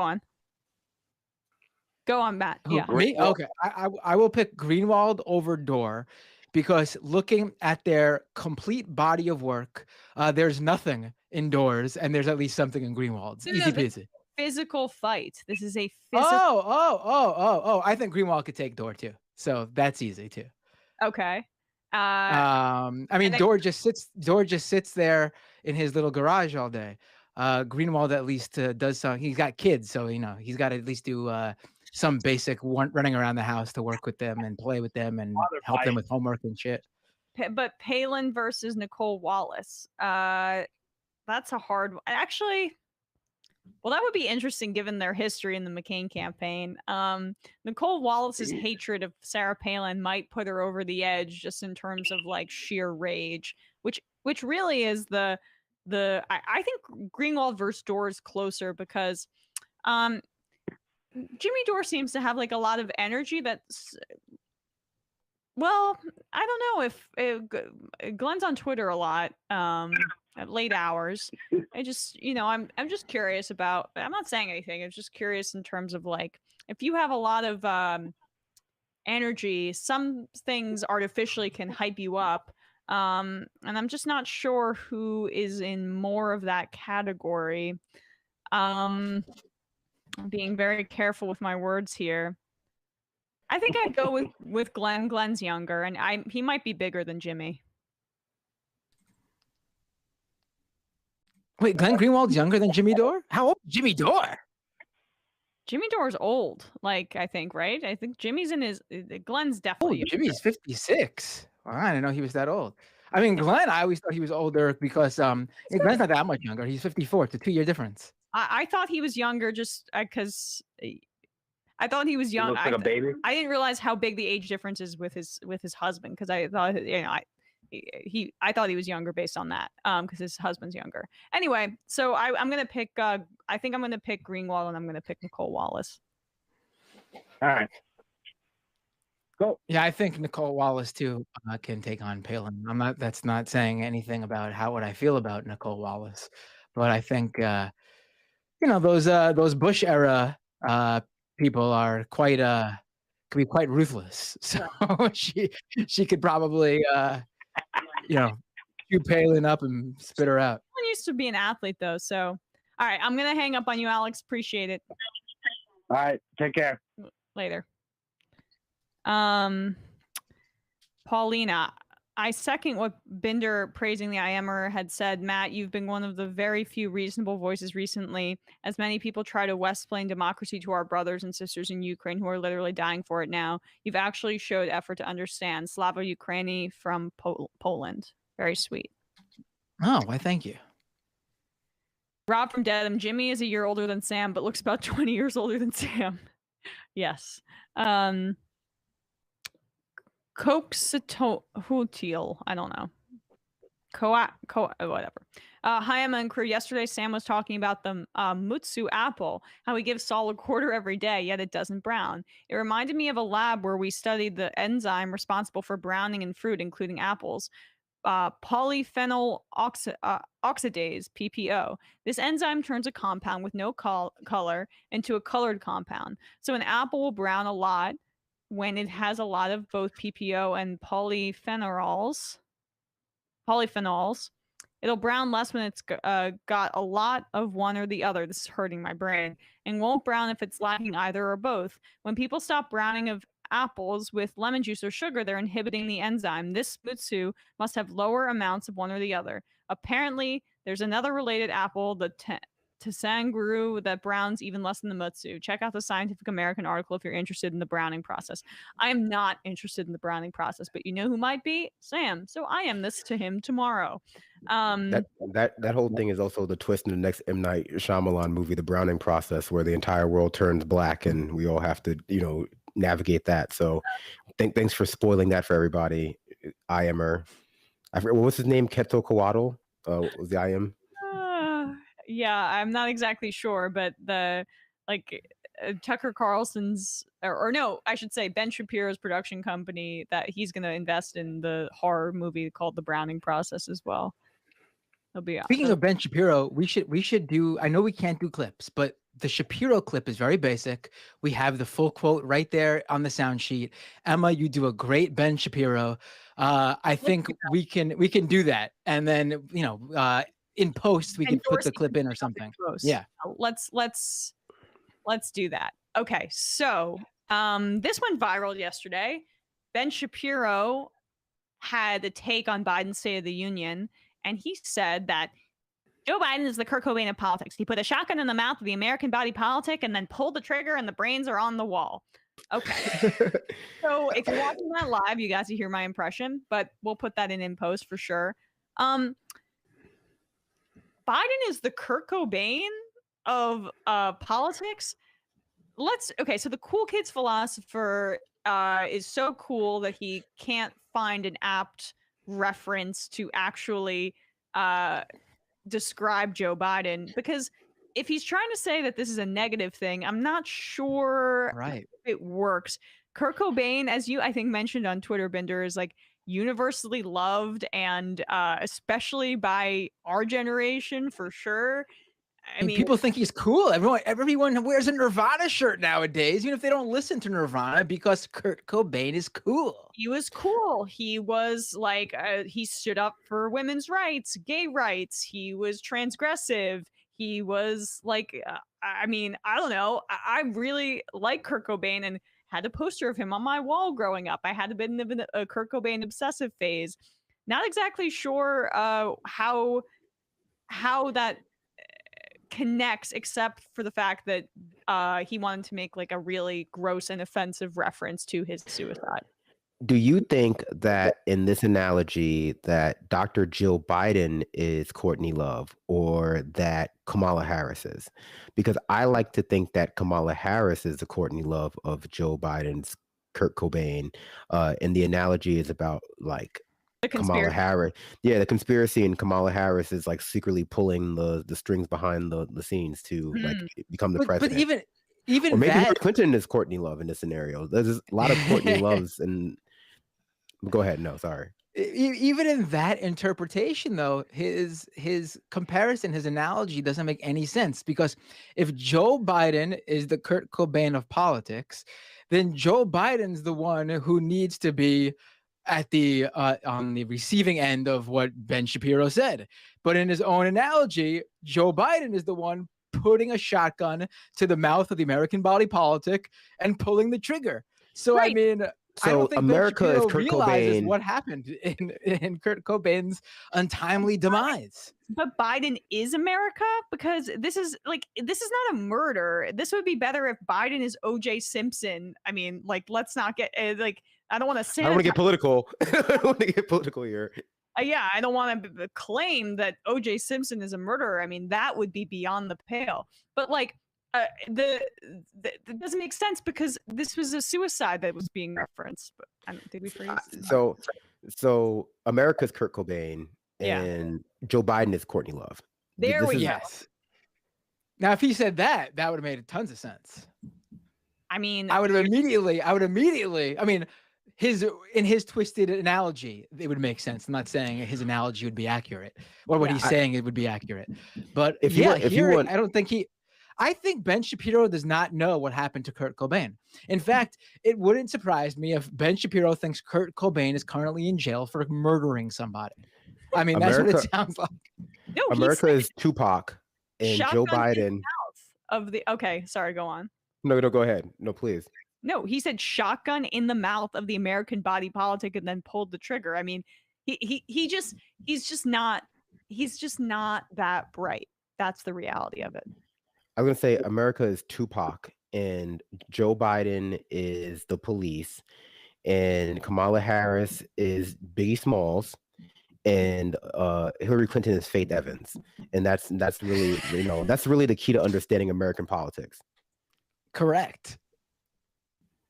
I think you've figured it out. I think that's it. Now we know everything. That one. Subscribe to the Discourse for more insights like this. And Obama ruined anime by making isekai popular.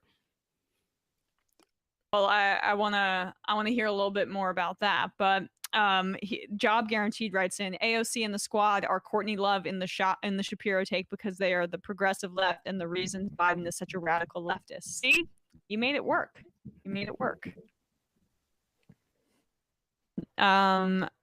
North Dakota Llama, maybe do a Jackson Pollock reference if you're going to splatter the thing on the wall rather than the death of a beloved 90s icon. Tojo. Isn't Jackson Pollock well respected in his respective industry as well, though? I mean, he's a very famous painter, and he's on the younger end too, compared to other. I mean, I know he's no longer with us, but I mean, he's more recent. He's a more current generation famous artist than even some of those old ones, like the old famous Picasso or whatever. Right.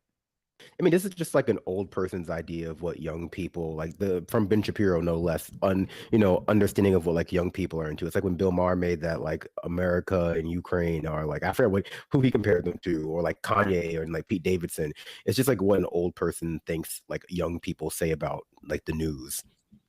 I wonder if Ben Shapiro's kind of like an orphan situation, because or like a Twilight situation. He is not that old, and yet he seems to have like the mind and trappings of somebody 300 years old, down to his like operatic music taste and down to his complete inability to connect to people of his supposed generation, down to the inability to actually make cultural references that make sense. But yet he is the cool kids philosopher I did here. Right. I mean, I feel like when you hear Ben Shapiro's pop culture takes, you truly get an understanding of why he didn't make it in Hollywood as a screenwriter. I mean, it all makes tons of sense. I agree. It does make sense. We should look into like whether or not Ben Shapiro is some immortal being or not. I don't know. I want to read a screenplay of his. Has he ever put anything out? I would love to see what his take is. He has on like a good fiction movie. books, doesn't he? Has like fiction books out, doesn't he? Does he? I think he does. Like I remember reading an excerpt from one, because he likes the word execrable a lot, which is not a word people often use in writing or common speech. And so I think he has like a book about, like, I don't know if it's like fiction or just like a fictionalized version of something. Hold on, I'm gonna look this up. I think they talked about porn generation's the first one that comes up, which is, when I think of porn, the first face that comes to my mind is Ben Shapiro. The authoritarian moment is another. These all look like, I don't think he's done fiction. Oh, wait, what's this? I think you're right. True Allegiance. What is this? Ben Shapiro's breakneck thriller asks, how close are we to our country's collapse? Apparently a lot closer than he would have imagined. A fiery female rancher turned militia leader has vowed revenge on the president for his arrogant policies. And the world's most notorious terrorist is planning a massive attack that could destroy the United States as we know it. Meanwhile, the president is too consumed by legacy seeking to see our country's deep peril. Whoa. Demian says Chapo went through one of Ben Shapiro's books. It was pretty incredible. He's not a good writer. Yeah, I didn't. Oh, wait. I missed the whole part of why this fiery female rancher turned militia leader wants revenge on the president. Oh. It's because of an illegal immigration crisis that has broken out along America's southern border and race riots in Detroit. My first thought was like Planned Parenthood or something really like lazy like that. Like she's, also like a single mother who's like a husband was killed in Iraq or Afghanistan or something. That tracks. Let's take another call. That might be what we do for the rest of the show. Calling from a 719 number. Who's this? Where are you calling from? Is this me? Yes, this is you. This is Brian in Germany.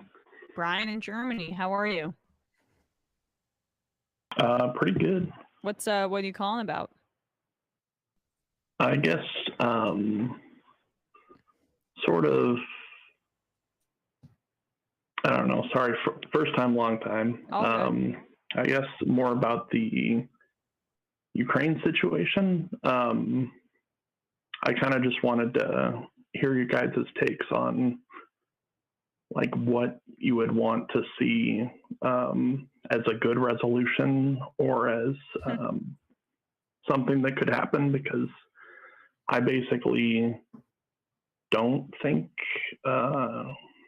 anything other than like full Russian withdrawal and giving back the quote unquote republics to Ukraine I don't know, I guess a good solution, because Yeah. anything else would gives Putin the means to do this again, basically. And he's done it with like the Moldova area, I think it's Transnistria or something like that. And he's done it Crimea, of course, Georgia, that type of. So here's my number one takeaway, and it's not that hot of a take, but I want whatever is going to end this violence and end this death. But what I'm fearful of is, yes, reports indicate that the initial Russian invasion is not going as swiftly as Putin thought it would, which is, and I mean, people have talked about like some of the echoes of what happened in Finland in either 1939 or 1940. I'm forgetting the year, but when Russia, during the Winter War, Russia and Finland fought, and Finland, much smaller country in terms of population, fought on their own home turf very bravely. They wore white, is the lore, and they were able to camouflage themselves in the winter time on their home turf. And Russia, and at the time, the USSR was not as successful as they thought that they were going to be. Then, in the end, though, they were still able to. I think they retreated for a bit because they needed troops during World War II, and then came back. And Finland was not able to hold off to the degree that it wanted. It ended up ceding around 9 to 10% of its territory to the USSR.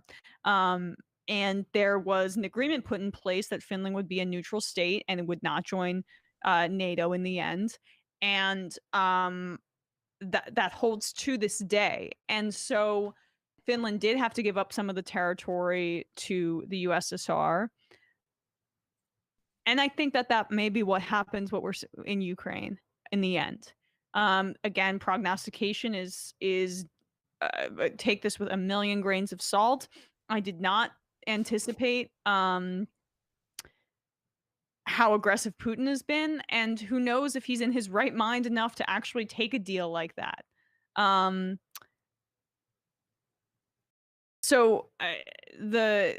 And again, like the history of like Finland also too, there was like a lot of anti-communists, and they had a relationship with the Nazis that's not so good. So like, I'm not lauding it completely, but my point just being like, it's complicated. My fear though is that it's going to be a similar situation in which some of those Eastern separatist territories do go to Russia, and then there's able to like be some peace. But I don't even know if Putin is going to accept something like that, since like he's already attempting to invade Kyiv, and they've already taken a port city in the south, Kherson. So that honestly might be wishful thinking, because it's pretty insane how far he's gone to this point already. Okay, yeah. I guess what trying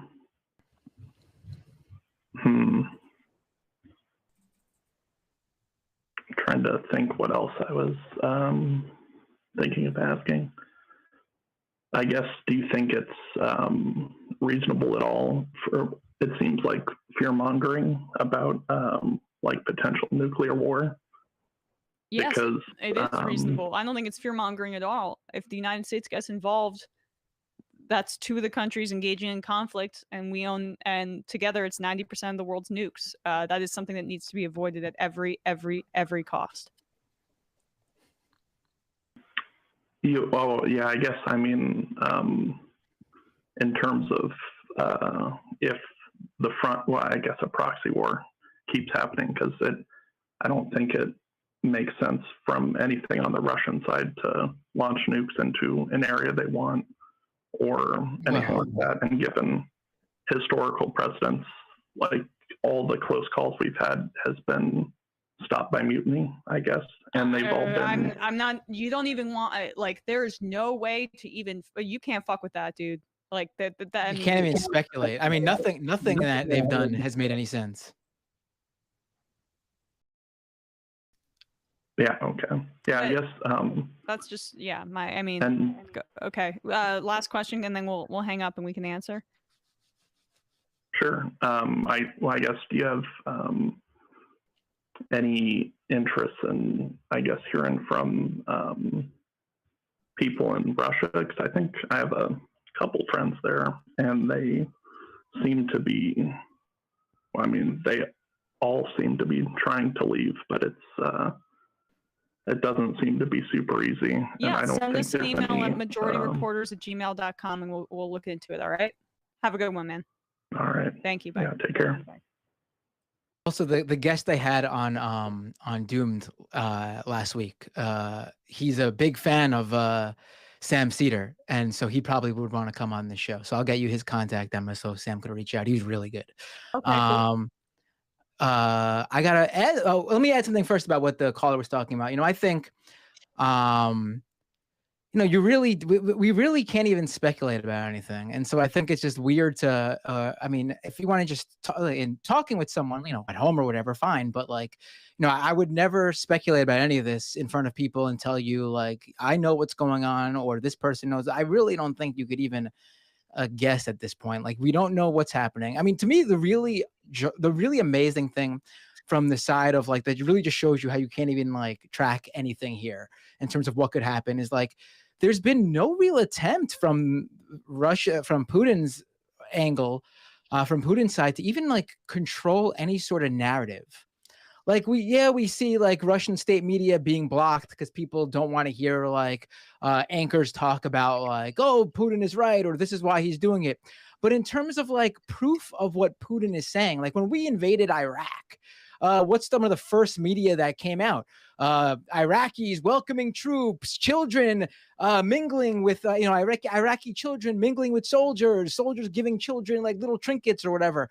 There's not even that. There's no attempt to even sell to us or even people in Russia. I mean, I've been monitoring VK.com, which is Russia's biggest social network. I've been watching Russian state media. There's no media that shows any, at least that I've seen.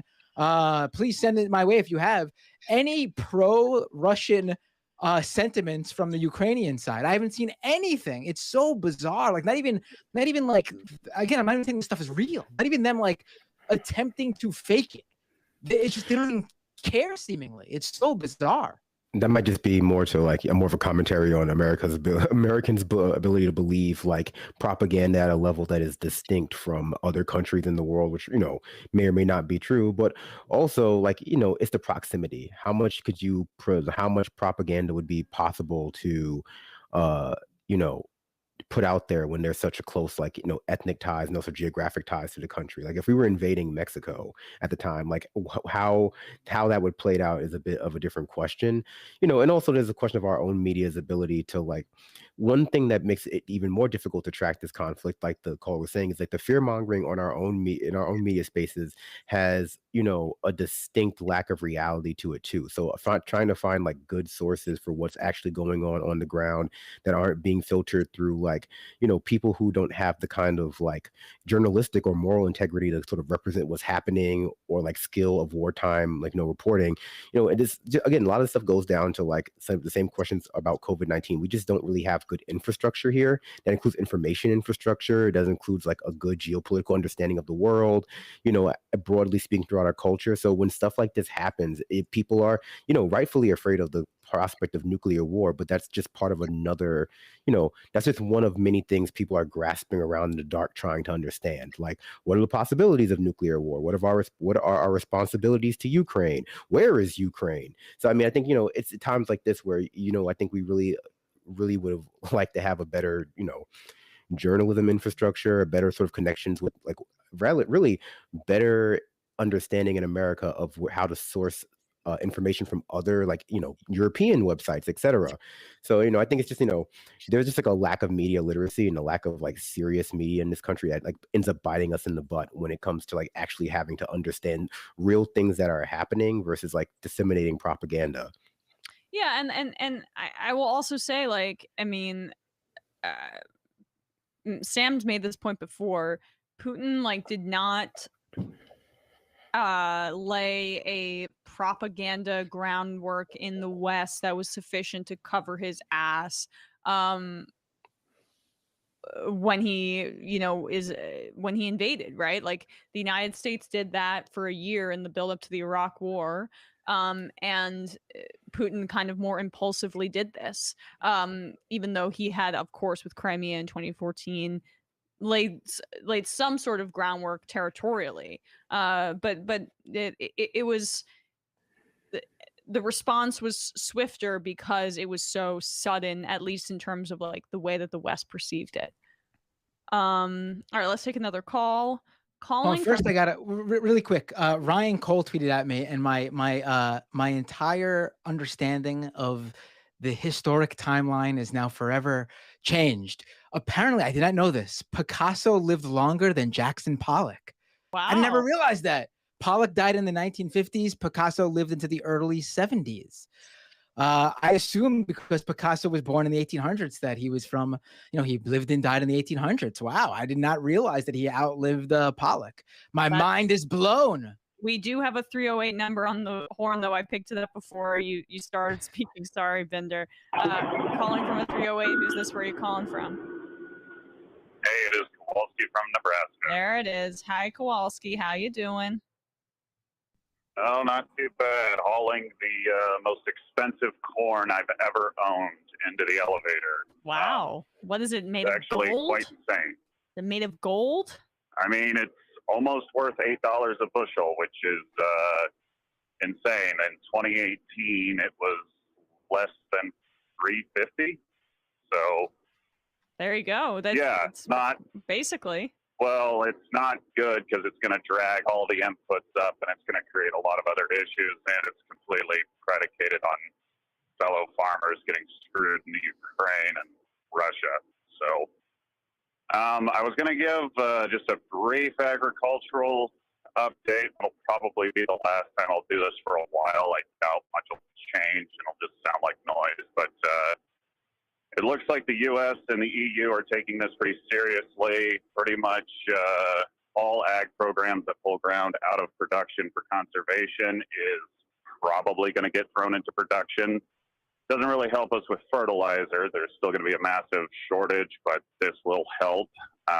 Unfortunately, it also, after some revised reporting was done, Brazil and Argentina's harvest was not as good as everyone was hoping, which again puts the world in a pretty weak spot. This will mean there'll likely be higher food prices in places like Central Asia, Sub-Saharan Africa, and most worryingly, the Middle East. Food prices were one of the primary drivers for the Arab Spring, and that's going to be a lot of instability. I don't think we'll be looking at anything like a famine, but it's definitely going to create a lot of tension, and the world is not really sitting on a very large carryover. So if places that usually feed themselves like India don't have a good year or have an unusual drought, it could be quite devastating. The impact of this is going to be very far-reaching. If there's any questions you have in particular about it, I'd be glad to answer it, but I think that's pretty much it. I mean, it echoes what you said the other day. I mean, and you kind of mentioned that if this is sustained, it's going to cause all these ripple effects. I mean, I feel like that's not even an if anymore, Yeah, I guess maybe one last thing to mention, because there are some people saying this and you're just going to anger people if you do it right now. Yes, you could feed everybody with the resources we had if we had the infrastructure and we had the tools and we had the additional 5 million people required for sustainable agriculture. But we don't have the manpower, we don't have the tools, and we don't have the time to retool before spring. Right. So anybody who's saying take the vegan and options and stuff like that, you're gonna sound very, very ignorant to a lot of people. I also just want to point out across farmer TikTok and more right-wing TikTok, since I do have quite a few friends like that, I think one of the reasons why when right-wing media sources were trying to defend Putin and it failed was Ukraine's media savviness appears to be really good. A lot of farmers in circles I'm in are sharing things that show like farmers dragging tanks that have been stuck in the mud all across Ukraine, dragging the husk of burned out wreckages into cities as barricades. I think it's showing a level of solidarity that I didn't think really existed, and I really wish we had this kind of mindset with people in areas of the world that maybe don't have the same complexion. But at least it's something, and hopefully this will maybe create more awareness going forward. But this whole thing is just so bad. Right. And I wish I had more optimism with it, but hopefully something good comes out of this. We actually start taking Green New Deal more seriously as like a national security prerogative. We only seem to care about national security, but other than that, this is going to be quite a disaster. So. All right. Well, that is some terrifying news, but I appreciate the update, Kowalski. Well, I could go into the IPCC report, but that would be even worse. So that would be even worse. So let's we'll take it one step at a time in terms of the depressing news from you, Kowalski. But appreciate the call. Thank you. Yep. Plant gardens, folks. Peace out. Peace out. Smiling Friends writes in, I'm guessing Dick Cheney is the Suge Knight in this scenario. Pretty good. Random info. In a few years, I want to hear MR interviewing Brandon on his book of political analysis. Whoa. Are you going to write a book, Brandon? More like book of political analogies, because that Tupac one really is taking the world by storm. Really is.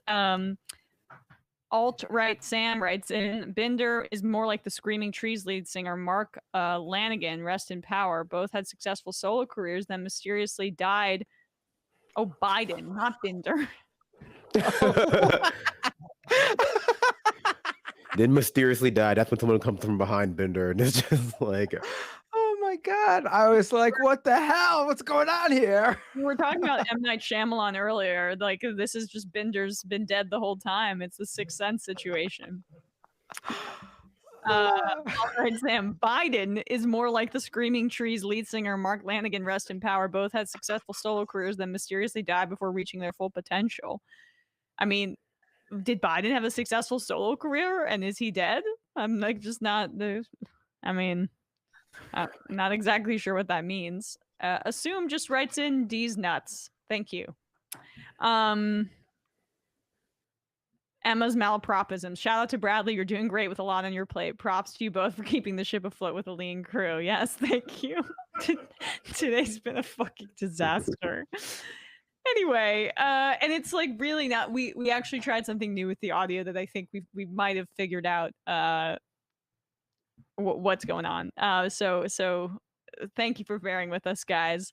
We're gonna just go home and wash the day away later from our brain. Poet laureate of art history. Sorry to nitpick, but Picasso died in 1973 at age 93, while Pollock, though you said this, though younger than Picasso, was when he died in 1956 at the age of 42. So Picasso is a more contemporary figure. How did Jackson Pollock die? I don't remember. I saw that movie so long ago. Was he? Let's see. I am curious. Oh, alcohol. He died in a single car crash in his Oldsmobile convertible while driving under the influence of alcohol. Yeah. Okay, that's awful. Miss Heathen, Matt Binder, worst year ever podcast of the series on his writings, and I would imagine that they're talking about Ben Shapiro. And now I lost the I am because some because someone keeps writing in bing bong over and over again. Smiling friend. So who's Suge Knight? Well, okay, you already answered that question later. We anticipated that question. That's what makes a good analogy. The answer's already out there. I think it was the same person. Rob from Dedham. Jimmy is only a year older than Sam, but he looks okay. They already wrote in. All right, let's take one more call, then we'll do some IMs, and we might end a bit early, guys. I hope you understand, given what happened with some of the tech and the fact that we can't really do any clips. I'll check to see if there's any more impersonations we could do on the sound sheet. Calling from a 352 number. Who's this? Where are you calling from? Hey guys, it's Keister. I hope I'm coming through okay. I believe that you are. Okay, good. I'm having trouble with my phone, but regardless,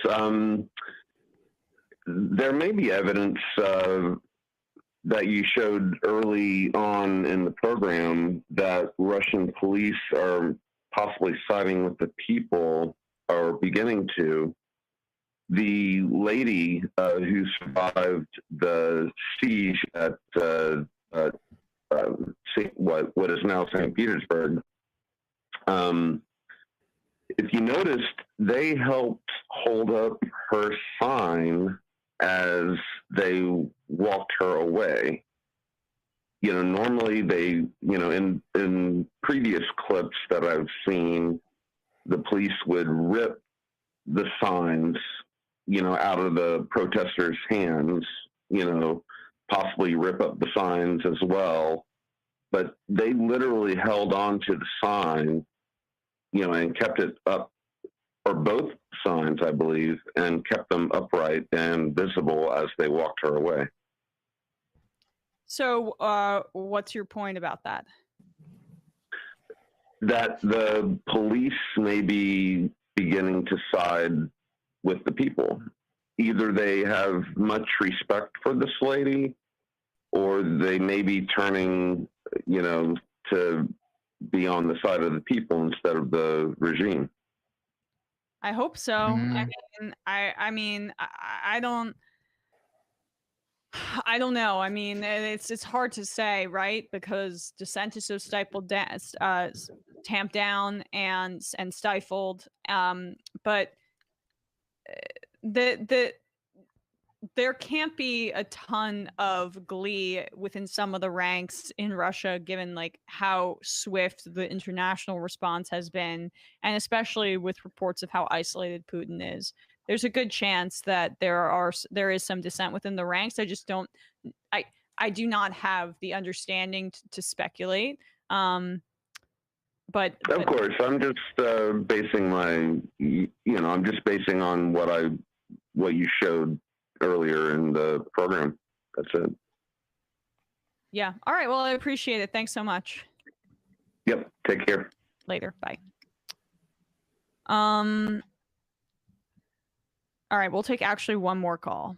Calling from a 423 number. Who's this? Where are you calling from? Hey, this is me, Zach from East Tennessee. How you guys doing? I'm doing all right. How about you, Zach? I'm all right. Thanks for taking my call, Emma, Matt, Brandon. You guys are doing a very fine job today. I actually talked to Matt last week for 30 minutes. We did on Doom, yeah. We did, brother, and it was it was a conversation about being a blue guy in a hardcore right wing, extremely right wing area, which is, to say the least, of Northeast Tennessee. We are oppressed, to say. I mean, it's very oppressive. And I had a nice talk with Matt. I did want to just talk about one thing that I have wanted to get at with you and Sam on the main show, and I brought this up with Bender, that when you guys speak, and I know, Emma, you've been all over the country in different parts in your interviews with Trump supporters, and I know you've been everywhere. Brandon, I'm not sure where you've been. I'm sure you've been all over the place too, but in fact, I've been to Eastern Tennessee, I believe, for a Trump rally. Oh, Johnson City, maybe? Honestly, it just all blends together. Knoxville? I know it does. It's kind of just okay. Well, that's where I went to college, and that's a college town. It's still extremely conservative. And Bender, I don't know if you know this. I forgot to mention this. The county mayor of Knox County is Kane. Yes, I know, and he's been throwing out hot takes about everything. Yeah. But people should know that apparently a lot of people hear that he's the mayor of Knoxville, Tennessee, which is not true. He's the mayor of Knox County, which is basically like a ceremonial role. Like he doesn't really have all that much power. Well, they are what they used to call them county executives. And actually they do have a decent bit of power. They can sit on boards of public-private partnerships. They do have a nice little influence. What they really have, and this goes back to kind of what we talked about these right-wing fools who rail against the government. The county mayor, or as they used to be called, county executive, gets a nice salary of about $150,000 a year. So once again, another right-winger hating the government, but taking those, jobs like county clerk, county executive, trustee, road superintendent. It's really sickening. So what? He's a hardcore libertarian too. He's not even like just even just like your basic Republican. He's like hardcore ideological libertarian, like a Thomas Massey-esque type guy.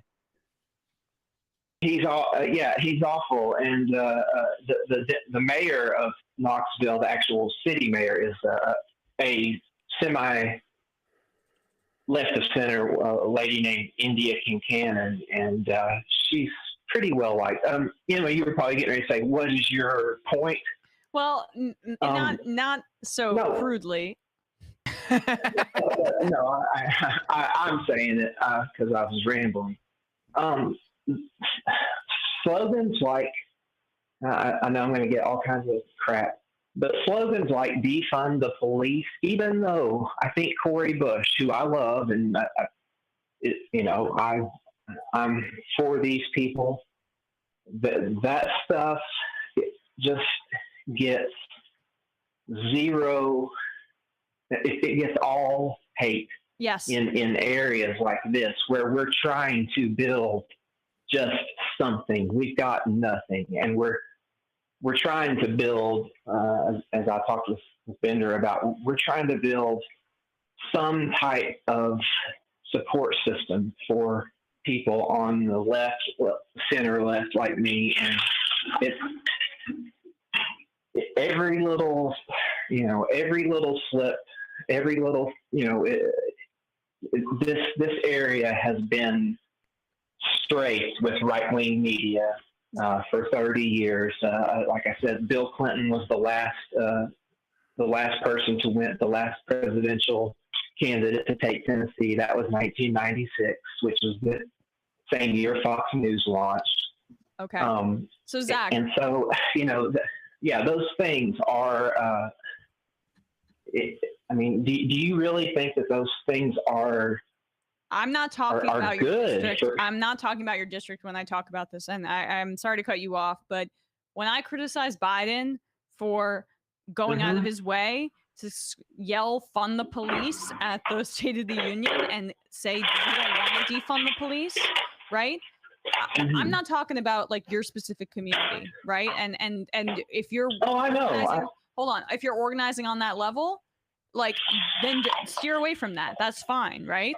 But Biden didn't need to mention defund the police in this speech. He went out of his way to do so because he felt that getting out ahead of it would help moderates in swing districts.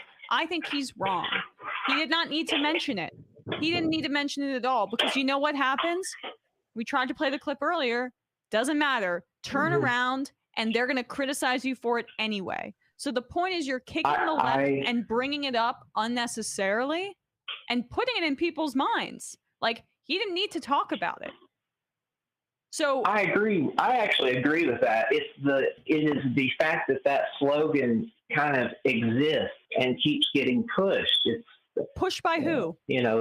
Pushed by who? Well, I mean, particularly Cori Bush. She just seems She's to not running want in to Eastern use, Tennessee. She's not running in Eastern Tennessee. I know, but here's what happens. They take, and this is the exact opposite of what happens on the right. People like Marge Green and Lauren Boebert, they are considered, oh, they're crazy. What they say doesn't trickle up to the rest of us good conservatives, but they, the Fox and the rest of the hate-seeking missile, hate radio complex, they will take the smallest kernel of what someone on the left says and ascribe it to somebody like Joe Biden. I agree with what you said. Activists came up with the slogan. They felt it was right. It's out there at this point. Mm-hmm. I think this is I don't think this is a useful conversation, honestly. So, I mean... No, I totally agree with it. I agree with the thought and the sentiment. I mean, here in my small town, our police force has just, military-grade weapons. They have a APC, an armored personnel carrier. It's insane. I did want to ask you, because you never talked about it, who do you like in college basketball? I'm going to see Tennessee, Arkansas this weekend. Who do you like? And I mean, honestly, I think I've been a bit open. I don't really follow college sports because I really, it's hard for me to watch games where the players don't get paid. And that's not like my, but at the same time, it's like also just, I am interested in how March Madness pans out, and at least college basketball lets them go after a year so they can do their thing. But appreciate the calls. We had a player from New York, a guy named Zakai Ziegler, whose family's house burned down. And I guess due to some changes in the NCAA rules, our fan base and others were able to raise over $500,000 for him and his mom. And I think he has a special needs nephew in one day. I appreciate you guys. I love your work. I try to turn people on to it, and you are probably my favorite. You and Doomed are my favorite show. Brandon, I have not watched your show yet, but I appreciate your Thanks input so much, here. Zach. And Bradley, you guys hold the fort down. See you later. Have a good one. Thank you. Don't worry. It's not to everyone's taste, I've been told. Oh, well, that's more about me than it was about him. But it is what it is. We're gonna read like 10 IMs and then we are going to get out of here. Fund these nuts says this guy seems nice, but defund the damn police. Yeah, I mean, like again, I think it's just Cori Bush is running in her district, and this was her activism that got her to this point. I don't think it's fair to hold her to a national standard for what's going on in different districts, and the right wing's gonna hop on whatever they want to hop on. Yeah, I mean, it's not like if they didn't. It's not like if they didn't say defund the police, that the conservatives or the right wouldn't accuse Democrats, broadly Democrats, of like being anti-police or something. Like they would just find something else. They don't even need something else. They just say it. Honestly, it really doesn't matter. Well, yeah, I mean, yeah, it's what happens when you're dealing with bad faith actors who people are encouraged to treat as though they're like trustworthy or good faith actors intermittently, where people forget that, well, no, there's nothing you can say as somebody who is being oppressed by the police and needs that to change, that people who support the police, like Joe Biden and many of the Democratic Party does, or Republican Party broad tail do, to stop them from misrepresenting you, because they're not interested in representing the truth. So at some point we have to stop trying to hold like the Cori Bushes and activists accountable for like who we know are bad faith actors and what they're doing, because that they didn't go out of their way to use or try to use the magic words that do not exist to get people to stop acting in bad faith. But I mean, people still seem to conceptualize it that way. This is like an information and phrasing issue, and not that like the people who are in charge of representing what she's saying are not interested in like any kind of real like conversation. Good faith representation of it, right? Yeah, either. Swolitariat says, as someone who has lived my entire life in red states, I can't disagree with the caller more. I am so sick of spineless conservative Dems trying to win in deep red states by appealing to conservatives. It doesn't work. It never does. If you're going to lose anyway, you might as well go down with strong ideals and give people a real chance. Jay Tingle, the Times reporter who coined the infamous term "the cool kids philosopher," just got a fat promotion. Sabrina Tavernese has been announced as a new host of the Daily Podcast. Parker Malloy does a Twitter takedown. That's okay, failing upwards. Sebastian Lembo, literally every slogan that comes from the left will be intentionally given the least generous interpretation by the right wing, and moderates will accept that framing. Great, well said. We can introduce the slogan of community control the police, and the right will talk about how criminals are going to fire effective and honest police officers. Don't let the morons say this on Fox News change the meaning of the slogan. You will never see effective policy change. Yes. NJ Canfield. Initially, I figured crypto would help oligarchs hide their money, but looking at recent buyouts of the region, it doesn't look like it. Instead, I've seen crypto helping small streamers, many anti-Putin, offset losing everything from the sanctions. Thoughts? Crypto is bad. But what I said was crypto. What was it that I exactly said? I want to get it down perfectly so I don't screw it up. What I said was that where was it? Here we go. Okay, crypto isn't good for evading sanctions, primarily because crypto isn't good for anything. I mean, it just doesn't have. It can't help there because it can't help anywhere. And that's what you call a catch-22. But yeah, no, I think I've also said that like people will look at individual cases like this and suddenly go, okay, well, because crypto has the ability to be liberatory, like just having a bunch of gold would too. If you just had like a bunch of gold in a suitcase, you'd have the exact same more or less effect. You know, that therefore it must have a larger ability to lift populations, entire populations or entire marginalized groups out of their sort of structured oppression. It can't do that. And so like the fact that like there are some anomalous examples of individuals using it for positive gain doesn't really change anything. 5 more. Artie, can you tell your audience how close my mother came to smothering me to death for speaking my mother tongue in enemy territory? I just did. I'm sorry that happened to you, Artie. I can't tell if you're joking or what the joke is. If it is, there is one.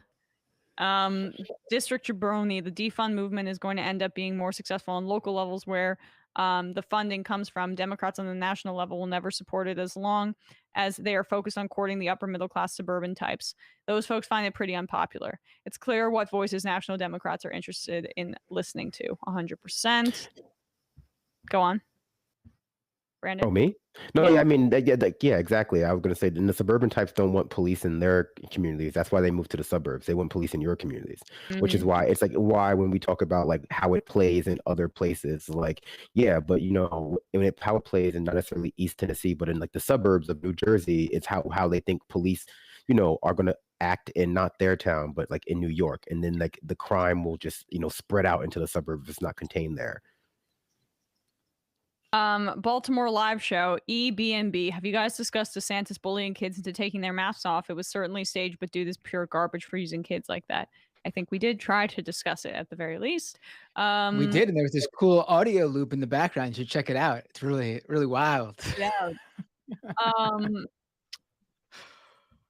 3 more. All right, I'm not reading these gross ones. Stop trying to get me to say D's nuts. All right, I don't even have an issue with doing it, but I'm like, enough already. I said it. This is really cool, and this is a cool thing I'm seeing online. Apparently, people are booking Airbnbs in Ukraine, like in Kiev, and obviously not staying in them, but doing that in a way to get money to people who live there to help for relief and stuff. That is very cool.